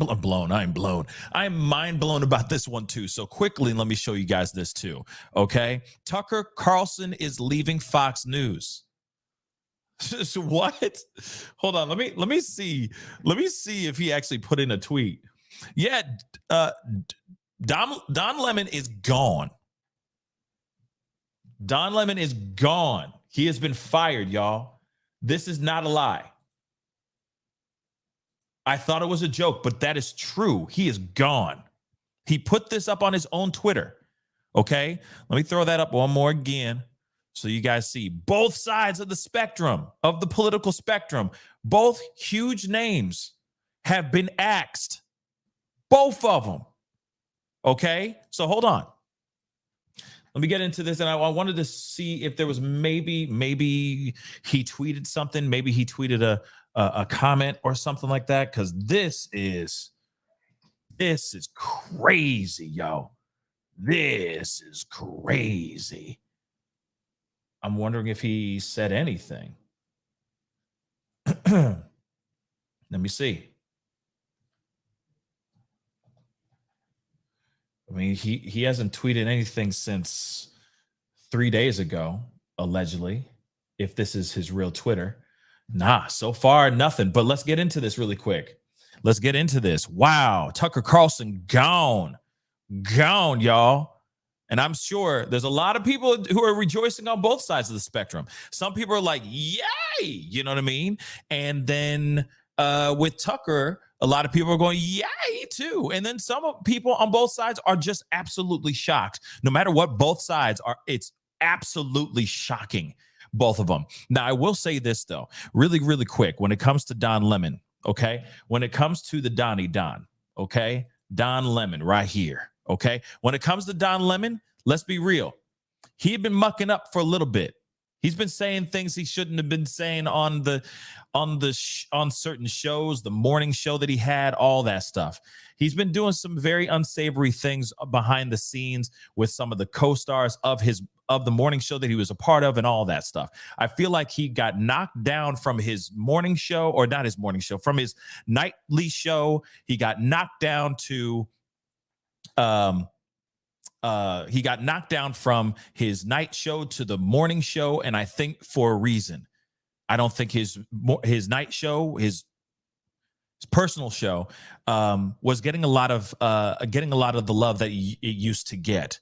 Nobody was watching it. I think ratings were really bad, so they pushed him down to the morning show to give him a chance. And also, they, if you see him out in the events that they would do where they're down in, like New Year's Eve, he's cutting it up, having a good time. They're like, hey, he'd be great for a morning show type of thing. You see how he's cutting it up and not taking himself seriously.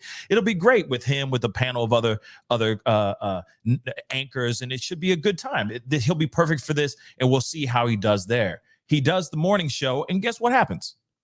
He mucks it up. He says things he shouldn't have said.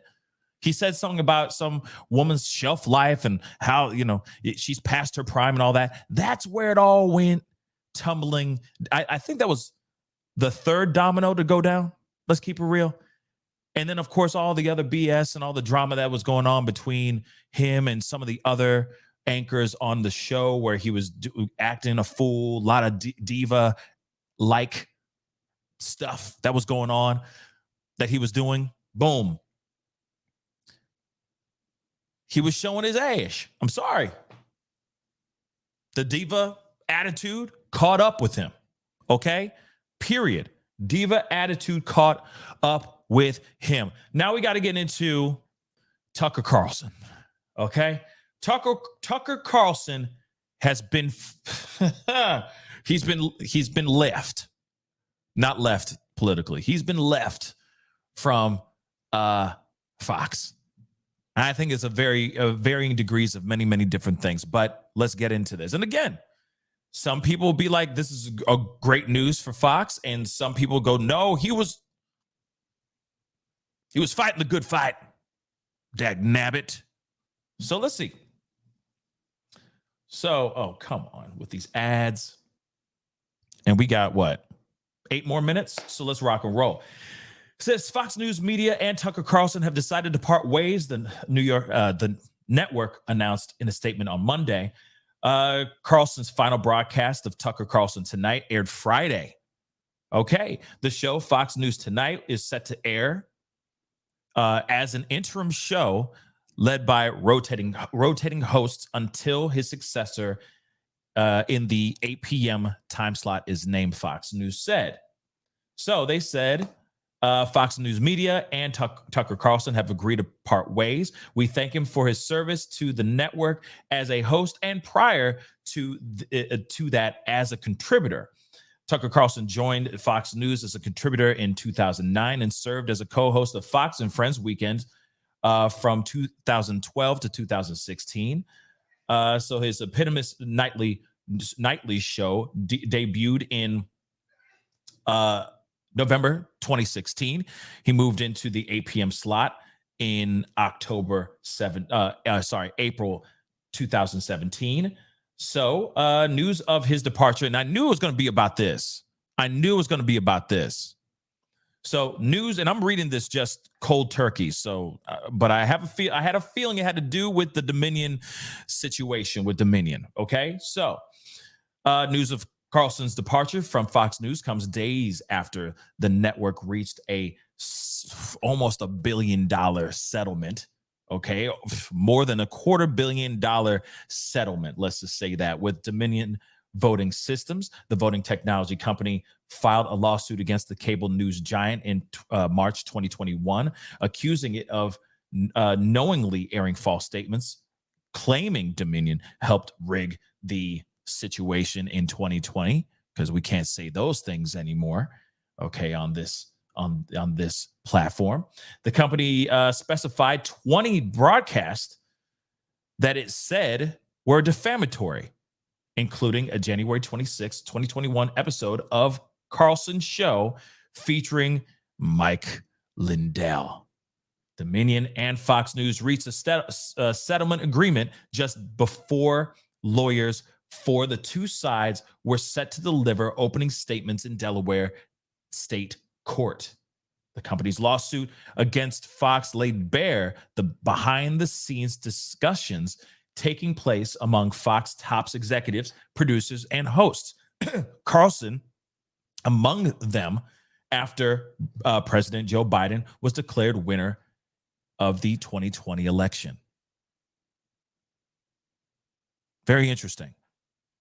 Very interesting. In exchange with members of his staff in early January 2021, Carlson wrote, we are very, very close to being able to ignore Trump most nights.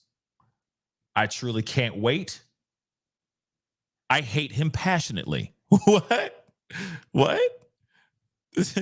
Say what? I'm sorry. Can I repeat that one more time? So January 2021, Carlson wrote himself, who he claims, at least in this part, he said it himself that he hates him. Yeah, he would go out there and say everything. He would die on that cross. He would die on that hill for him, especially when it came to the situation that happened on the 6th. If you get what I'm saying, the situation that now Fox had to pay out over $250 million, guys. $250 million. He was on that hill. He was dying on that hill. Yet he hated him passionately. Current present day hates him passionately. Carlson also called the former president a demonic force, a destroyer, in a text message to his producer following the situation that happened on the 6th. Other messages showed Carlson and his fellow primetime hosts Sean Hannity and Laura Ingraham insulting Trump's lawyers, namely Sidney Powell and Rudy Giuliani, about the unfounded claims that the election was stolen. Okay. So you hear enough of that. Okay. Now, I haven't seen an article. Trust me, if I had an article about Don Lemon being fired right now, we would be reading it too and diving into that mother lover as well. In fact, just to keep it even, because I try to keep it even, let me take a look at that. But Don done messed up, and Tucker Carlson was on the gravy train. He was, you know, for a fact, you saw. Okay, Don Lemon had his fair share of mess ups and screw ups. Okay, he done mucked his own career up by the things he was saying, by the things he has done, by the allegations also that are pitted against him as well. But when it comes to Tucker Carlson as well, you have somebody that I'm sorry. I think it's hilarious that he said that. Let me pull this up. That he hated him, that he hates him passionately. He hates him passionately, but he was going out here.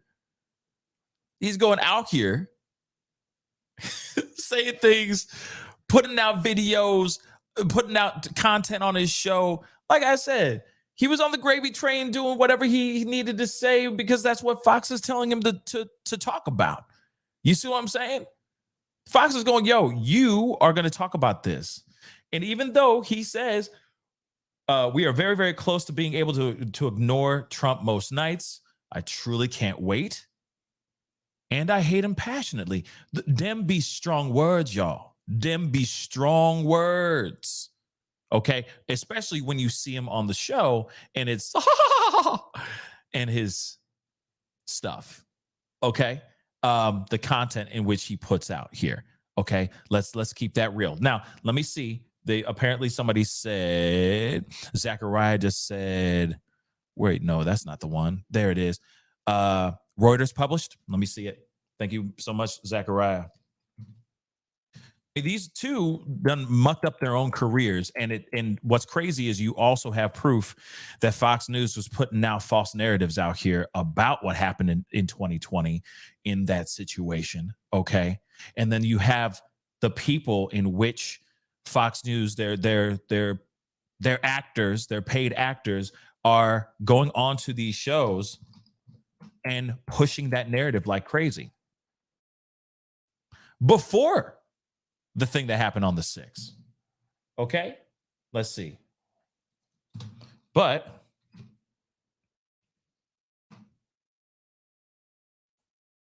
yep, here it is. Let's get to this really quick. We got like a little bit less than a minute, and then we got to rock and roll into this bad boy. Thank you. You may all be seated. Okay, they're about to get into it, but I'm going to read this really quick. So, see, CNN host, he says he was fired. He says he was fired. Okay, so real quick. Okay, that's all they say. That's it. That's all they say. But let me say this really quick. I'm sure there's going to be a deeper article here very, very soon about all this. Okay. They haven't started the conversation yet, but I'm going to keep it up here for now. Yeah, then the jury hasn't even come in yet. So with that being said, that is absolutely crazy that two big names on both sides of the spectrum, both Fox and CNN, have fired huge names. Huge names. Let me tell you, Tucker Carlson's a gigantic name, and they just fired him. And I feel like a lot of it, they're looking at him as one of the guys that is to blame for this lawsuit that they just lost. Also, the fact that there's been more truths that have been exposed about his feelings about Trump, about all these other things. That is some crazy stuff. But then on top of it, looking over at Don Lemon, because we got to try to keep it balanced. Don Lemon, from my understanding, was a nightmare, was an absolute a-hole to a lot of people on set. He was very hard to deal with. He was very hard to work with. He was not cooperative. He was doing his diva stuff. If you're out here not being, not playing by the rules, not being a team player, you're going to get axed. But the thing is that they gave CNN, from my understanding, from what we saw, his trajectory or his downward spiral from having his own show to being on this morning show shows to me that CNN was trying to give him a chance, was literally trying to give him a chance out here. And then he mucked it up. He went out of there and said stupid things that he shouldn't have said. And he treated other coworkers like trash. So them are the breaks, y'all. Breaking news, crazy news. We got to get back into this trial. Hit that like button down below for that breaking news information. Whether you are right or left, it doesn't matter. It's still a very shocking day today. 289 in the witness stand. Their photographs. Yeah, damn right, Debbie. 2 birds in one day. Mind-blowing. Wow. My mind is blown. Special Agent Donati, if you would raise your right hand, please, sir. Do you swear affirm the testimony that this man will be the truth, the whole truth, and nothing but the truth? I do. Go ahead and have a seat in the witness stand. Please watch your step as you step into the stand. That wasn't easy. Thank you. Good morning, sir. How are you? Good morning. Doing fine. Thank you. Good. Will you please introduce yourself to the jury and then spell your name for the record? My name is David Donati, spelled D as in David, Onati. I'm a special agent with the FBI. How long have you been with the FBI? For 12 years now. What are your responsibilities with the FBI? Well, I've worked in a lot of different places. Currently, I work in the Minneapolis division doing criminal investigations. I started off my career in Lander, Wyoming, which is an RA or resident agency on the Wind River Indian Reservation. I spent 3.5 years there, and then I came to Colorado Springs and spent about 5 years here. What were the years that you were in Colorado? Oh, damn. Come on. Be friendly. Let me see what's up here. Springs. There we go. 2015, probably from April 2015 to September of 2020. All right. What kind of cases have you investigated? I've done a multitude of things, everything mostly in the violent crime aspect, everything from bank robberies to missing persons, homicide investigations, kidnappings, bank robberies. Okay. What kind of training do you have that allows you to be a FBI agent? To be an FBI agent, you attend the New Agent Academy, which is about 20 weeks at Quantico, Virginia. There we learn a series of different things, everything from interviewing to collecting of evidence to all the other duties that a special agent does. I've also attended other training during my service with the FBI, which is helps you to be better at your job and continuing training as collecting evidence and interviewing people. As it relates to the case that we're here for, how did you become involved in the investigation into Gannon Stauch's disappearance? Early on in the investigation, we were contacted by the El Paso County Sheriff's Office about a missing juvenile, and they asked our office to assist. And at the time, I was assigned as the case agent to help with that assist. Did you at some point assist removing some items from a VW Tiguan? Yes, I believe that was on February 7th of 2020. So let's talk about the Tiguan, at least as far as you knew it. Did you understand that to be associated with the defendant in the case? Yes, I understood it to be the vehicle that that she owned and that she drove. What were you tasked to do as it relates to that particular vehicle? On that particular vehicle, I was tasked to assist. I had other people that helped me collect the what is called the telematics system from the vehicle. And that's several different components that has the ability to store data of the vehicle while it's being operated. Specifically, what kind of data were you looking for or hoping to get out of the telematics? Well, every vehicle is different. Every manufacturer is different. Thank you, But Angie. we do know that these systems do store everything from dates and times to actual GPS coordinates.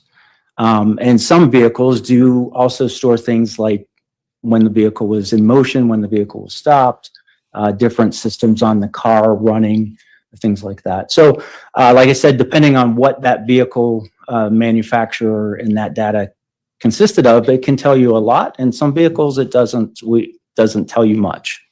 What does that process look like, removing the telematics from a vehicle? So the telematics systems can be stored in several different places. There is items that are called the infotainment system, the electronic control modules that store this information. In this particular vehicle, there were 3 different items that we were looking for, and most of those are contained in the dash or under the dash somewhere. Were you able to find those particular items for this particular vehicle on that February 7th date? We did. We collected 3 different items from the vehicle, and that involved removing some sections of the dash to get to those. Do you yourself then analyze those components to get this data that you're looking for or hoping to get? No, that is then, what I do is I collect those components as evidence. I enter them into our computer and then I put them in FedEx shipping and ship them to Virginia, our headquarters, where the experts can then analyze the data. Okay, is that what you did in this case? I did. So I want to direct your attention to the photographs that I put on the desk there in front of you. It should be People's Exhibits 281 through 289. Do you see those? Yes, I do. Will you please flip through those and then let me know when you're done looking at them?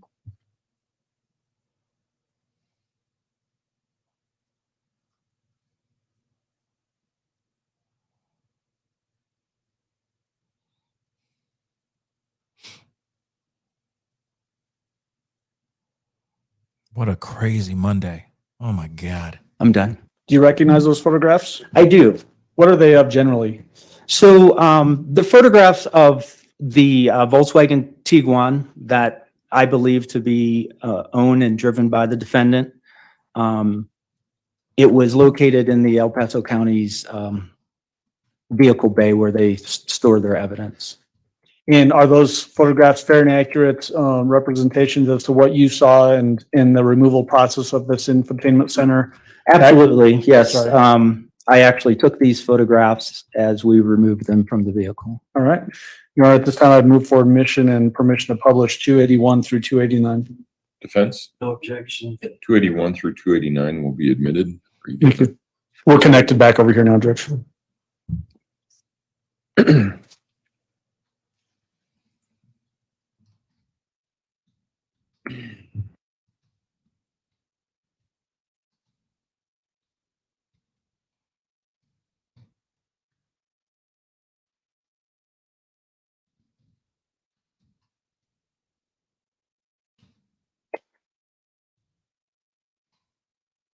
In just a moment, we're going to be projecting 281 up behind you. And just as a housekeeping matter, there should be a pointer there in the witness box and a telescoping pointer of some kind. You can either use that to point at the photograph itself, or you can just describe it by looking at the photo in front of you. Okay. Either one that you want to use. So we've got 281 up behind you. So let's look at the left side first. That what looks like a shipping label. What is that? That is exactly what you said. It's a FedEx shipping label where I package the items, use the FedEx computer system and entered the information on where I wanted to send it to. And I believe the date on that was February 10th. If that, it's hard to see on the screen, but it's the shipping date. And it's kind of awkward the way that we've got to do this. So if you stand up and, oops, go back, please. If you stand up and are talking about what's in the photograph, just make sure that our furthest jurors can hear you. The microphone doesn't pick it up very well. Sorry about that. So this is the shipping label that I used, and I believe the date was February 10th when I shipped it out. Is it typical to collect items and then ship them out a couple of days later? It is. One, I have to enter everything into the computer. That document has to be signed by my supervisor before I get the numbers, which are our tracking, our evidence tracking ability. So sometimes that takes a day or 2 days.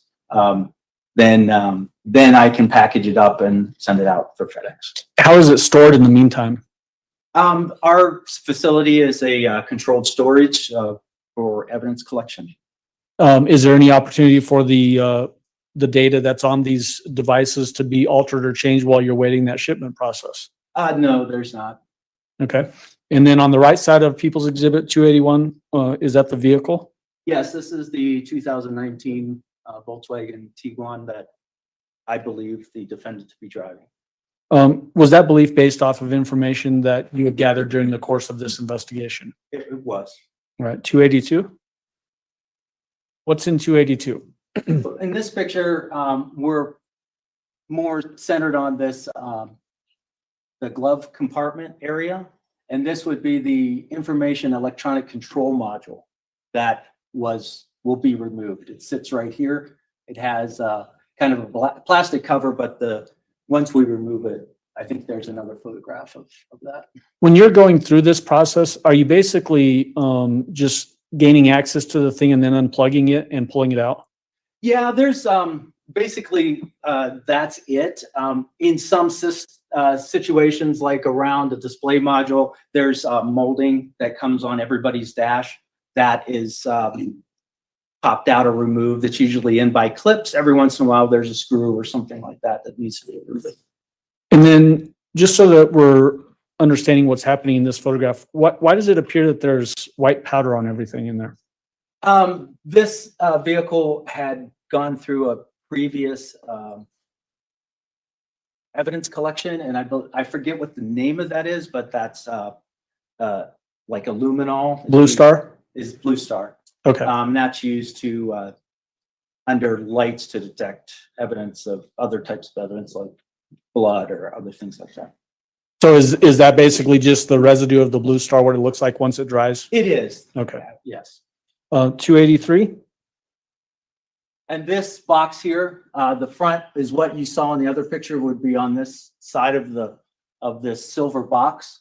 And then all the cables come like very similar to a computer component. They can be unplugged and pulled out. Did you in fact unplug this unit and pull it out? And that's one of the things that was shipped off to Quantico, Virginia? Yes. All right. 284? And this is the item sitting on the bench top just to get a better focused picture of. Same item that was in. Same item that we've just talked about. Okay, perfect. 285? This is the infotainment display. This is usually on vehicles where your radio is seen, or if you have a backup camera, things like that. So this piece that is removed here was the venting above it, and the piece that we are collecting as evidence is this display system. You see a knob right here. Okay. 286? This is the back of that unit. The face would be facing the gear shift right there. Facts. So is that on the face that's sort of facing down towards the gear shifter? Is that basically that touch screen that's in a lot of modern cars? Exactly. It's a touch screen that, like I said, usually allows you to change the radio or do the air conditioning, a lot of other features. Some of them have mapping systems, things like that. 287? This is a little bit harder to see, but this would be the emergency call module. It is located inside the dash behind the steering wheel. Okay. You'll see a better picture when we actually get it out. 288? And this is that same item, the emergency call module. So that comes out of the left side of the dashboard, left of the steering wheel? It comes out of I couldn't tell you exactly which side of the steering wheel from memory, but yes, it's the left side. It's the driver's side of the vehicle, kind of back behind the steering wheel. So you had to remove some components of the dash to get to it. And then that should be 288. That's up there now. So let's look at 289. And this is that same item on the table where you can see it a little bit better. Okay. You can go ahead and sit back down.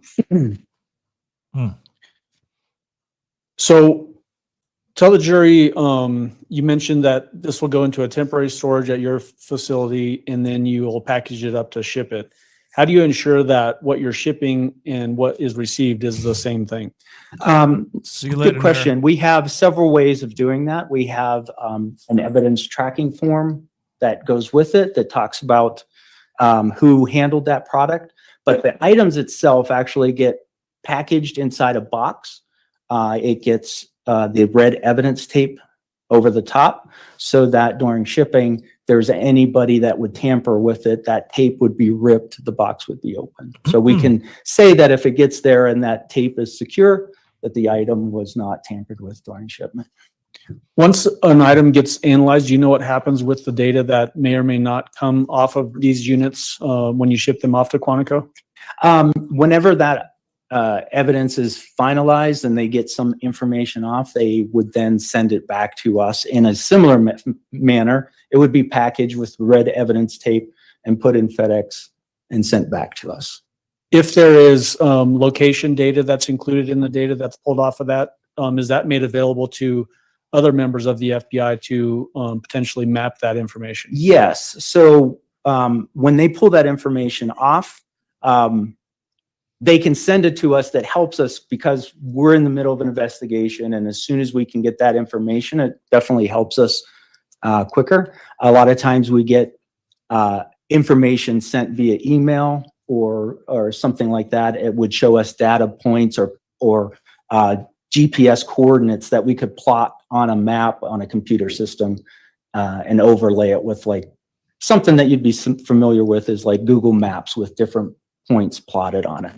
Did that happen in this case where information came back from Quantico with location data for this particular vehicle? It did. It came back relatively quickly, but that information is kind of raw data, and they tell us that it's not has not been certified or verified yet. So they tell us to look at it and use other means to try to corroborate that information. But I did get the data points early on in the investigation.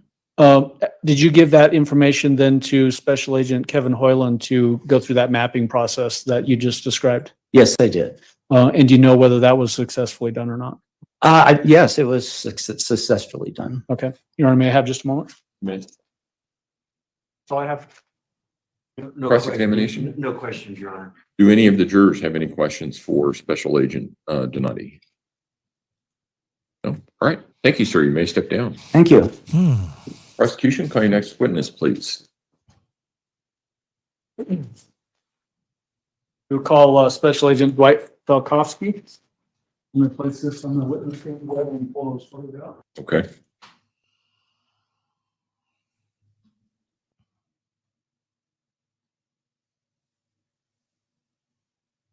And before Mr. Falkowski takes the stand, would it be possible for defense and I to approach just briefly?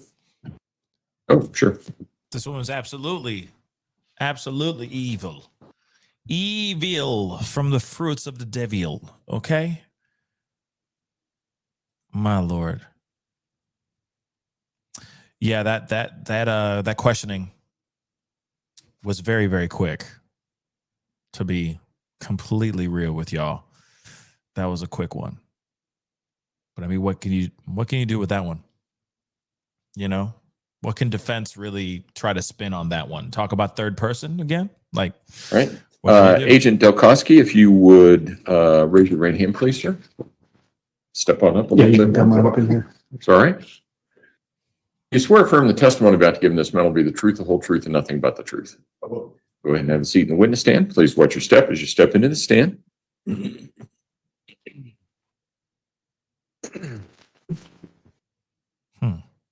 Good morning, sir. How are you? Good. How are you doing? Good, thank you. Will you please introduce yourself to our jury and then spell your name for the court reporter? My name is Dwight Falkowski. Last name is spelled Falkofske. Mr. Falkowski, who do you work for? I work for the FBI. What do you do for the FBI? I work as an automotive forensic specialist, and I want to expound on that. Yes, please. So that involves taking parts from vehicles, cars that have been that are brought to us, and we go in and find the data inside the vehicles, and we extract the data and then recraft it into a format that's human readable, so we can find out stuff that the car has contained, such as location data or phones or devices that have been connected to the car and the data associated with those things. All right. So what kind of training allows you to do that job? I'm an electrical engineer by a bachelor's of science from Virginia Tech. I have other items on my CV that I could put out for you for FBI training if you'd like. Sure. Yeah. So let's start with that, the FBI training. Okay. Let me pull out my CV. Okay.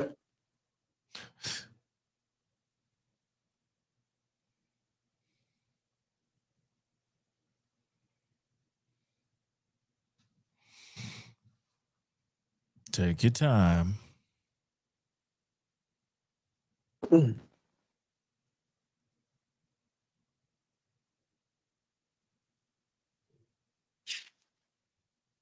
Okay, with the FBI, I've taken DEMS training, that's Digital Evidence Management Systems, digital evidence handling, legal ethics training, CDART mentorship and proficiency testing. That is a specialized internal thing. A little explanation there is previously I worked for the FBI as a contractor that allowed contractors to handle evidence in their facility. And also I have testified as an expert witness now twice. Okay. How long have you, you said, I think, an electrical engineer. How long have you been an electrical engineer?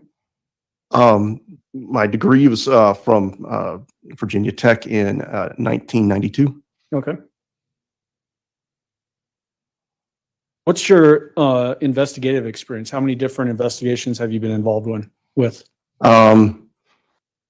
More than I can contend with at the moment. I have an estimate on my CV. One moment. My Lord, come on, man. Shouldn't you already know this or have this in your back pocket just in case they start I've listed asking over these things? 70 devices that I've examined since 2018. Okay. What kind of devices have you examined? And I'm not asking you to give us an exhaustive list, but just a generalized idea of what kind of devices that you've worked on in your role as an FBI agent. Okay, I'll give you the primary two pieces that I typically see from vehicles. And one is the infotainment system, which is the center portion of your car that provides you with information about, like, if you're navigating or what music you're playing, that hardware. Also, another piece of hardware that we pull from the cars is a telematics device. This is a piece that typically talks back to the corporation that's providing connected services. Okay. And you mentioned that you've testified as an expert witness. What jurisdictions were those expert witness testimonies provided in? Both were in South Carolina. Okay. Was that with the Alex Murdaugh case? Yes, one with the Murdaugh case. Okay. What was your assignment back in 2020? Same assignment as what you're testifying to today? Clarify, please. What was your assignment with the FBI in 2020? In 2020. Yes. So 2020, I was doing the same work as a contractor with the FBI. Okay. Did you have an occasion to work on some devices as it relates to the Gannon Stauch investigation? Yes. Before I do that, Your Honor, at this time I'd move to qualify this witness as an expert witness in automotive forensic specialists. Defense?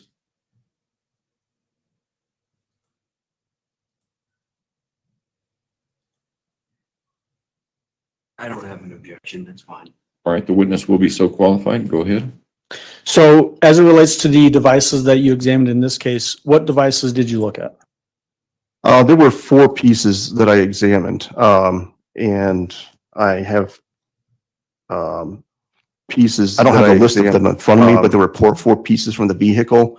I knew that some pieces that we had worked on were not valuable in extracting data from, but there were one in particular, the infotainment system from that car was probably the primary one we looked at. Okay. When you say 4 pieces, does that mean that one of the modules had an SD card in it or something like that, that expanded it out to 4? No. Okay. The 4 physical pieces. And it should be listed in the hardware list or on the in the evidence that I provided, the digital evidence, derivative evidence. There are 4 listings there, and it shows explicitly on each piece what was provided, and it includes pictures. Okay. And then as it relates to your work, did you have 2 different efforts towards gathering this information? One that was an initial uncertified basically result, and then a second that was more in-depth? Yes. So I'll go ahead and explain the situation around that, if that's okay. Yes. So it came to us initially as an active search for a missing child, and in which case we prioritized something like that and put it, we're working on that now. And so when we initially got the pieces in, it was from a vehicle that we had not previously looked at, so we had no idea of what it might contain or the data in it. So we provided a very fast analysis on the system at that point and was able to extract location data out of that vehicle. But then part of our standard processes, when we develop tools to get data off of vehicles, we have to validate them later, which requires a much more exhaustive effort to show that the data that we're putting on a system is exactly what we're getting off. So when I say this data point represents the vehicle in this location, that is accurate. So it took us an additional approximate year or so to finish that validation process. Okay. So when you have that initial effort that you get that unvalidated data, what did you do with it? That unvalidated data? We provided it as preliminary data back to the field. Okay. And then that secondary effort that you mentioned was roughly a year down the road from that first effort. Was that data, did that basically validate all the data, including the data that you had sent the first time? That's correct. And there were also, I believe there was a little bit of additional data provided as we found more data on the system over time. Okay.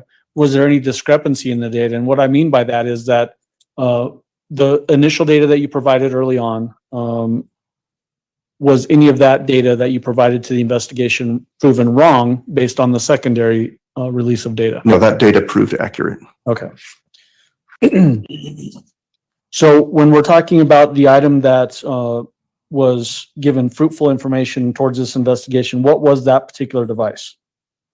The head unit, there was 4 devices. I believe it's the item that ends with 04. Is that Well, what you're looking? you're the expert. I can't, Okay. I don't know where it came from. All I know is it magically appears.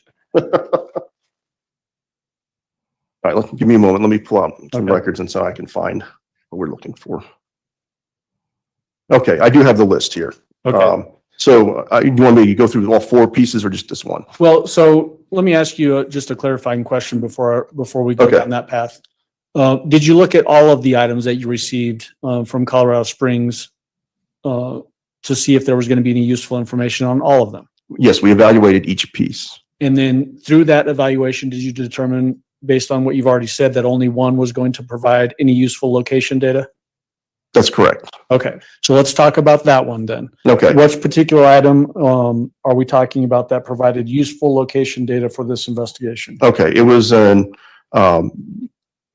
information ECM, that's electronic control module, basically the head unit that I explained before, from a 2019 Volkswagen Tiguan. Who did you receive these items from? From our internal evidence control facility. Okay, but when you get it from your internal evidence control facility, can you tell like what case it's being sent from? The case number is with it, yes. Okay, and can you verify that it belongs to a Volkswagen Tiguan that was seized in Colorado Springs as opposed to, let's say, Seattle, Washington? Yes, we have a chain of evidence maintained in the digital evidence management system. And the information that we're talking about here, was that in relation to this specific case that we're having you testify on? I'm sorry, say it one more time. The evidence that we're talking about here, the Yes. location data that you were able to pull, can you verify that that information relates to our case that you're testifying in today? Yes. Okay. So tell the jury, how do you get the information off of this electronic control module head unit? You want to go into specifics? Tell the Okay. jury how that works. I'm going to pull out my notes from that.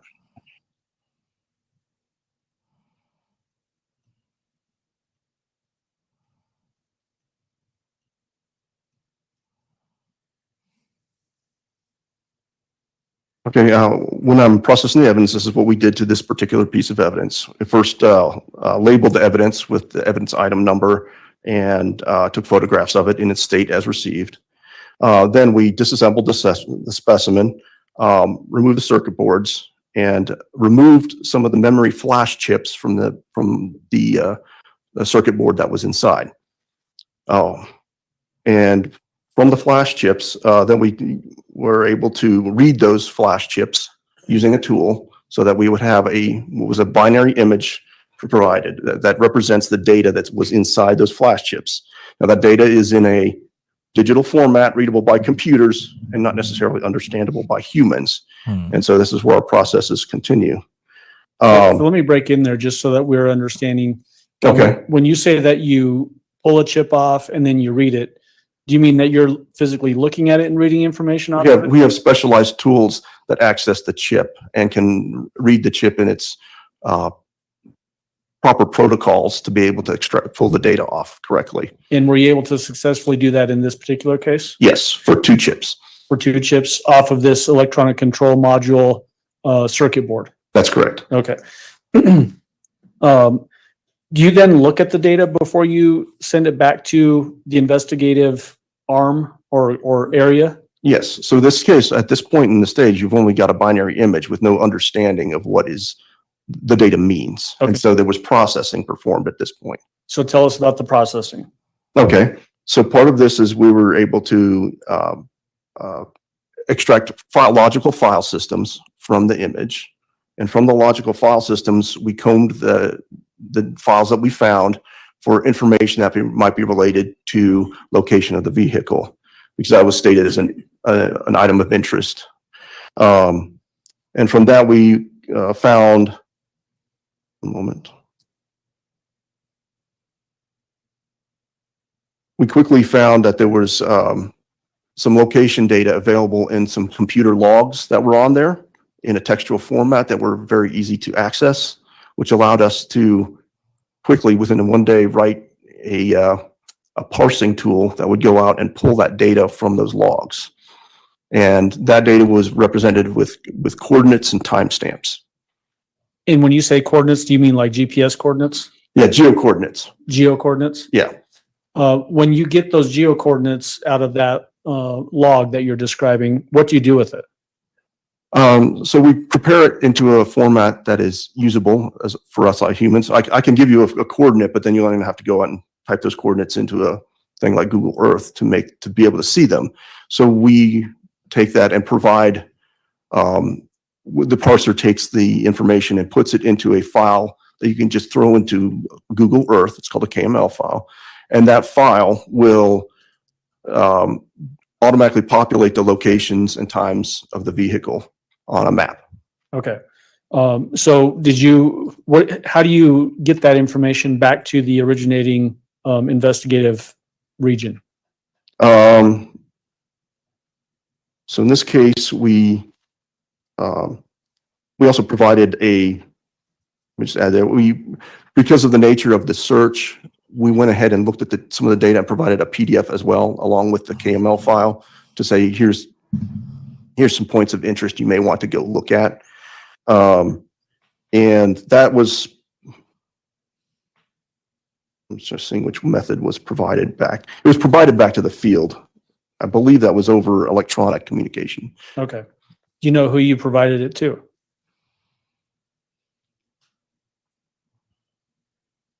So I wrote down here the case agent, which I guess at the time that might have been Donati. Okay. So Special Agent David Donati? Yes. Okay. What day did you provide that to him? Do you have that information? I have the date that I had the review.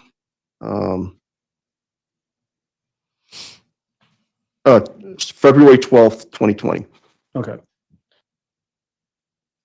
And then is it common for field agents to then potentially give that information to other potential experts, FBI or not FBI, to then do some sort of mapping with this data that you're providing? Absolutely. It's their call what they do with the data. Okay. The should be up there on the desk with you. I put the exhibit envelope. Should be People's Exhibit 291. Do you see that? This thing? Yep. Okay. You see that? Do you recognize it? Is there something inside I need to look at? Well, do you recognize it or not? I do not. Okay. Do you remember, did you put the information on some sort of a card, or SD card or something like that? I put on an SD card, yes. Okay. The information that was contained in that SD card, was that provided back to the field to Special Agent David Donati? Yep. That was provided, yes, at a later time. Okay. How was that provided to him? Okay, so that, as I was speaking earlier, we had about a year's time pass where we provided the validation of the data. So when our evaluation of the whole process was complete to our satisfaction, then we provided this evidence in totality and in confidence back to the field through the SD card. Okay. And so what we have in People's Exhibit 291 is that the information that you provided back to the field based on your extraction of the data from those modules. See, it says SD card, but I don't see the SD card here. So, Okay. So do you remember prior to you getting on the stand, me asking if you'd had a chance to look at this item or? I looked at the SD card and I initialed the SD card. Is that not available? Okay, so that should be in that envelope. In the envelope. Okay, I just wanted to check. There should be some scissors there to your left. Okay. I will open the envelope. Yep. Kumi, I did not know about this, but if possible remains were found for Oakley Snow, that's very, very bad news. I was just looking it up really quick. A little girl was disposed of, or a body. Is that what you looked at? That is what I looked at. This is the evidence we provided. All right. I did not recognize the package it was in. Okay. So is that the same SD card that was provided in this investigation that contained that location data that you sent back to the field investigator, Special Agent David Donati? Yes. Is it fair and accurate representation of that data that you recovered from that electronic control module back on February 12th of 2020? Yes, I verified it just shortly before this meeting. Your Honor, at this time, I move forward mission of People's Exhibit 291. Defense? Can I ask just for a couple questions? On authenticity? Yes, The go ahead. exhibit. Go ahead. Yes. Special Agent, hi, good morning. Good morning. Just quickly, this SD card information you have, is this the verified stuff that came approximately a year after February 2020? That's correct. Okay, this isn't the initial. This is not the preliminary data. Okay.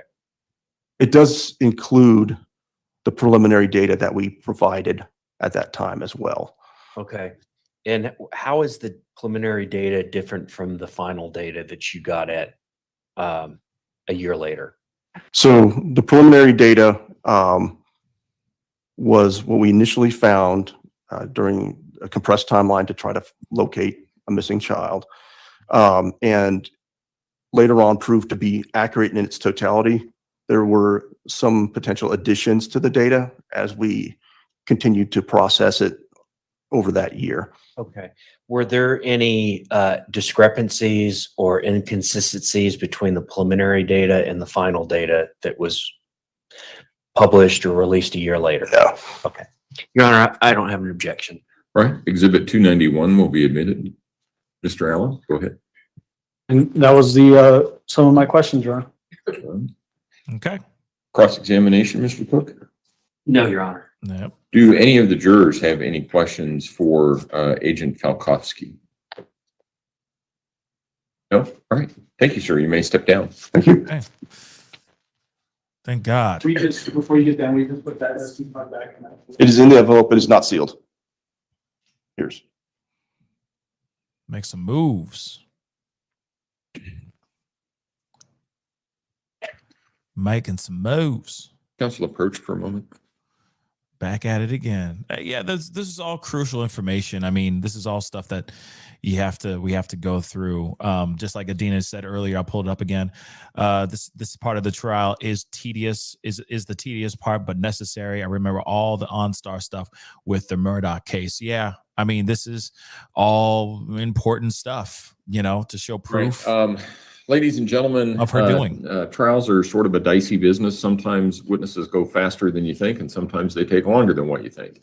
The good news and the bad news here is the same, which is these witnesses are going a little bit faster, which means that there's about 45 minutes that we would normally use that we're not going to. So what that means is that you're going to have a longer lunch. We will have all of these witnesses coming in at 1:30. So if you can come back or be back in the jury room at 1:30 and be ready to proceed at that point in time, we should be able to start on time. Again, do not discuss the case among yourselves. Do not discuss the case with anyone else.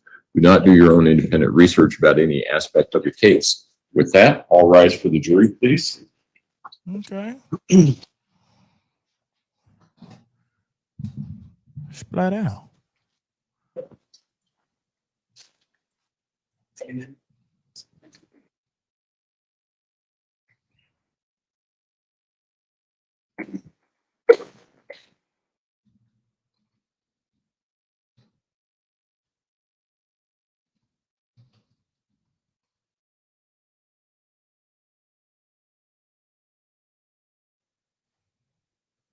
You may all be seated. Record should reflect the jury has left the courtroom. Is there anything we need to take up outside the presence of the jury at this point in time? Prosecution? Just to expand a little bit on that issue as far as witnesses, just looking ahead a little bit. Wow, we got time to kill. So we've got two witnesses scheduled to finish out today, Judge. They're local witnesses. And then our next witnesses are, I think, not available until tomorrow morning. We have three witnesses lined up for tomorrow morning. One of which is Dr. Grimmett, who now lives in Hawaii. I think flew in maybe. Okay, she flew in at 6 a.m. this morning. Special Agent Kevin Hoyland from the FBI is from the East Coast. He's actually flying in today. I'm not sure exactly what time he gets in. And then Dr. Moore from the jail is where she used to work. She does no longer works, I don't believe. Is that right? She's in Kansas. She lives in Kansas now. Okay. And just along those same lines, we've got what appears to be 7-ish witnesses left, Judge. Okay. Okay. Well, if we have some holes or some gaps here and there, I mean, you guys have done a good job in being efficient and moving things along. So I think we're ahead of schedule, and I understand when we get towards the end of trial, that's usually where the holes start to appear because you've got a limited number of witnesses that you're trying to get to rearrange and schedule. So I get that. Yeah. Is Dr. Grimmett the only one that you're going to call from CMHIP, or are you No, Torres or Gray? Torres is also from CMHIP. And you're going to call her? I believe so, Judge. Okay. Yep. Okay. All right. And then just for scheduling your, you initially thought about bringing Dr. Lewis in to testify on Friday, but based upon the district attorney not being sure they're going to be done before then, we've pushed her back on flying in this weekend. The idea they should be testifying on Monday. Okay. So it's possible that Friday may be a down day. We may have Friday afternoon. Well, we can, But I don't know. we can talk about jury instructions, see where we are then. We ought to have some idea. We ought to be pretty close because it sounds to me like most likely will be done sometime next week. That's fair? Yes, I would say that's very fair. Okay. So we can talk about jury instructions on Friday and see where we are. They look to be in pretty good shape, frankly. Mr. Tellini, can you get me a theory of defense by Friday? Sure. Okay. Yeah, if I get them Thursday, because I've been kind of cruised through them, but I haven't looked at them Sure. specifically. So I'll have any defense instructions or any other Great. instructions from the defense by Friday. Yeah, just give me some idea so that, okay.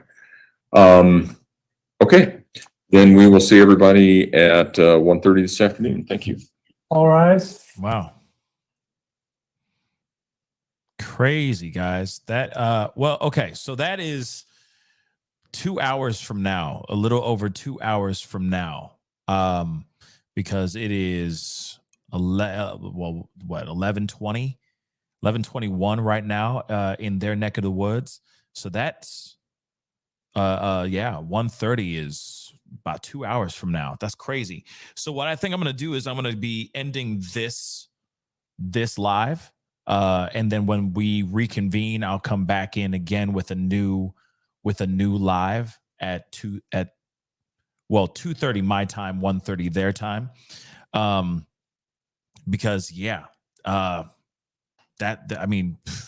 that's all we got so far, which is, some people are going, what's up with the defense? Like, I don't know either. I don't know what the hell that was. They're not really doing much.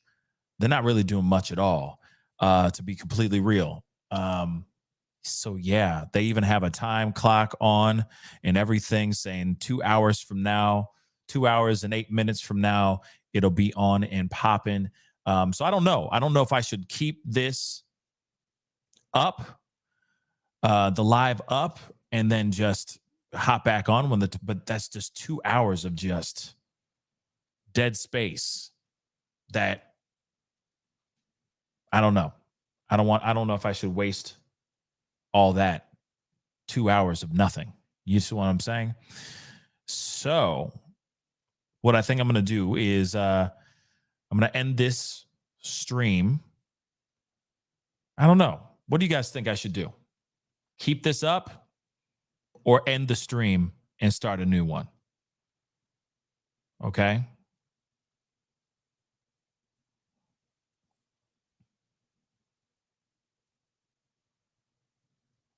Yeah, comment. I'd love to hear this. Debbie said start a new one. Love to hear your thoughts on this because, yeah, I'm trying to figure out what end it. Yeah, because it's just, start a new one. Okay. So then that's what I'm going to do. That's what I'm going to do. That's what I'm going to do. Okay. So I'll just start a new one in about 2 hours from now. Okay. So I'll be back on around, my time. I'll be back on in about 2:20, p.m. Central Standard Time.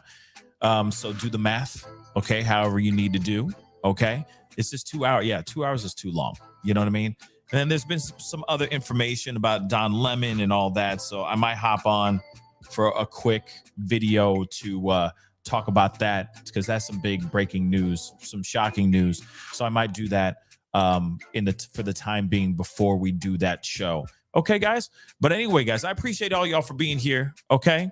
I appreciate you guys being here and watching with me because let's be real. I know you guys are watching this were watching this on many other channels. So it does mean a lot that you guys were watching here. I will be back on again. Okay. A few minutes before before they get this trial back up and running. Okay. So we will be doing that here for sure, but do me a favor because it helps the channel, helps with this feed and all that. Please hit that like button down below. Okay, send it past however many likes you feel fit to do, and of course, please do not forget to hit that subscribe button if this is your first time checking out this channel right here. It'd be great to have you a part of the Pascal Show family. Okay, and of course, consider hitting that join button down below. That would really mean a lot. I will see you guys in about 2 hours from now. Okay, and I might do a pop-up live right before just to do the talk about Don Lemon and Tucker Carlson in a clean live stream. So be on the lookout for that. But first, it's time for lunch. And I got some things to take care of anyway. So before we get back into it, okay? So anyway, guys, it is time to get going. I'm going to be putting up another one here in just a second. So be sure to have that. So you know that we'll be having that up going on around 2:20 p.m. Central Standard Time. Okay, guys, I appreciate all y'all for being here. Be good to yourselves. Be good to one another. And I'll see you guys very, very soon. This is the Pascal Show. Bye.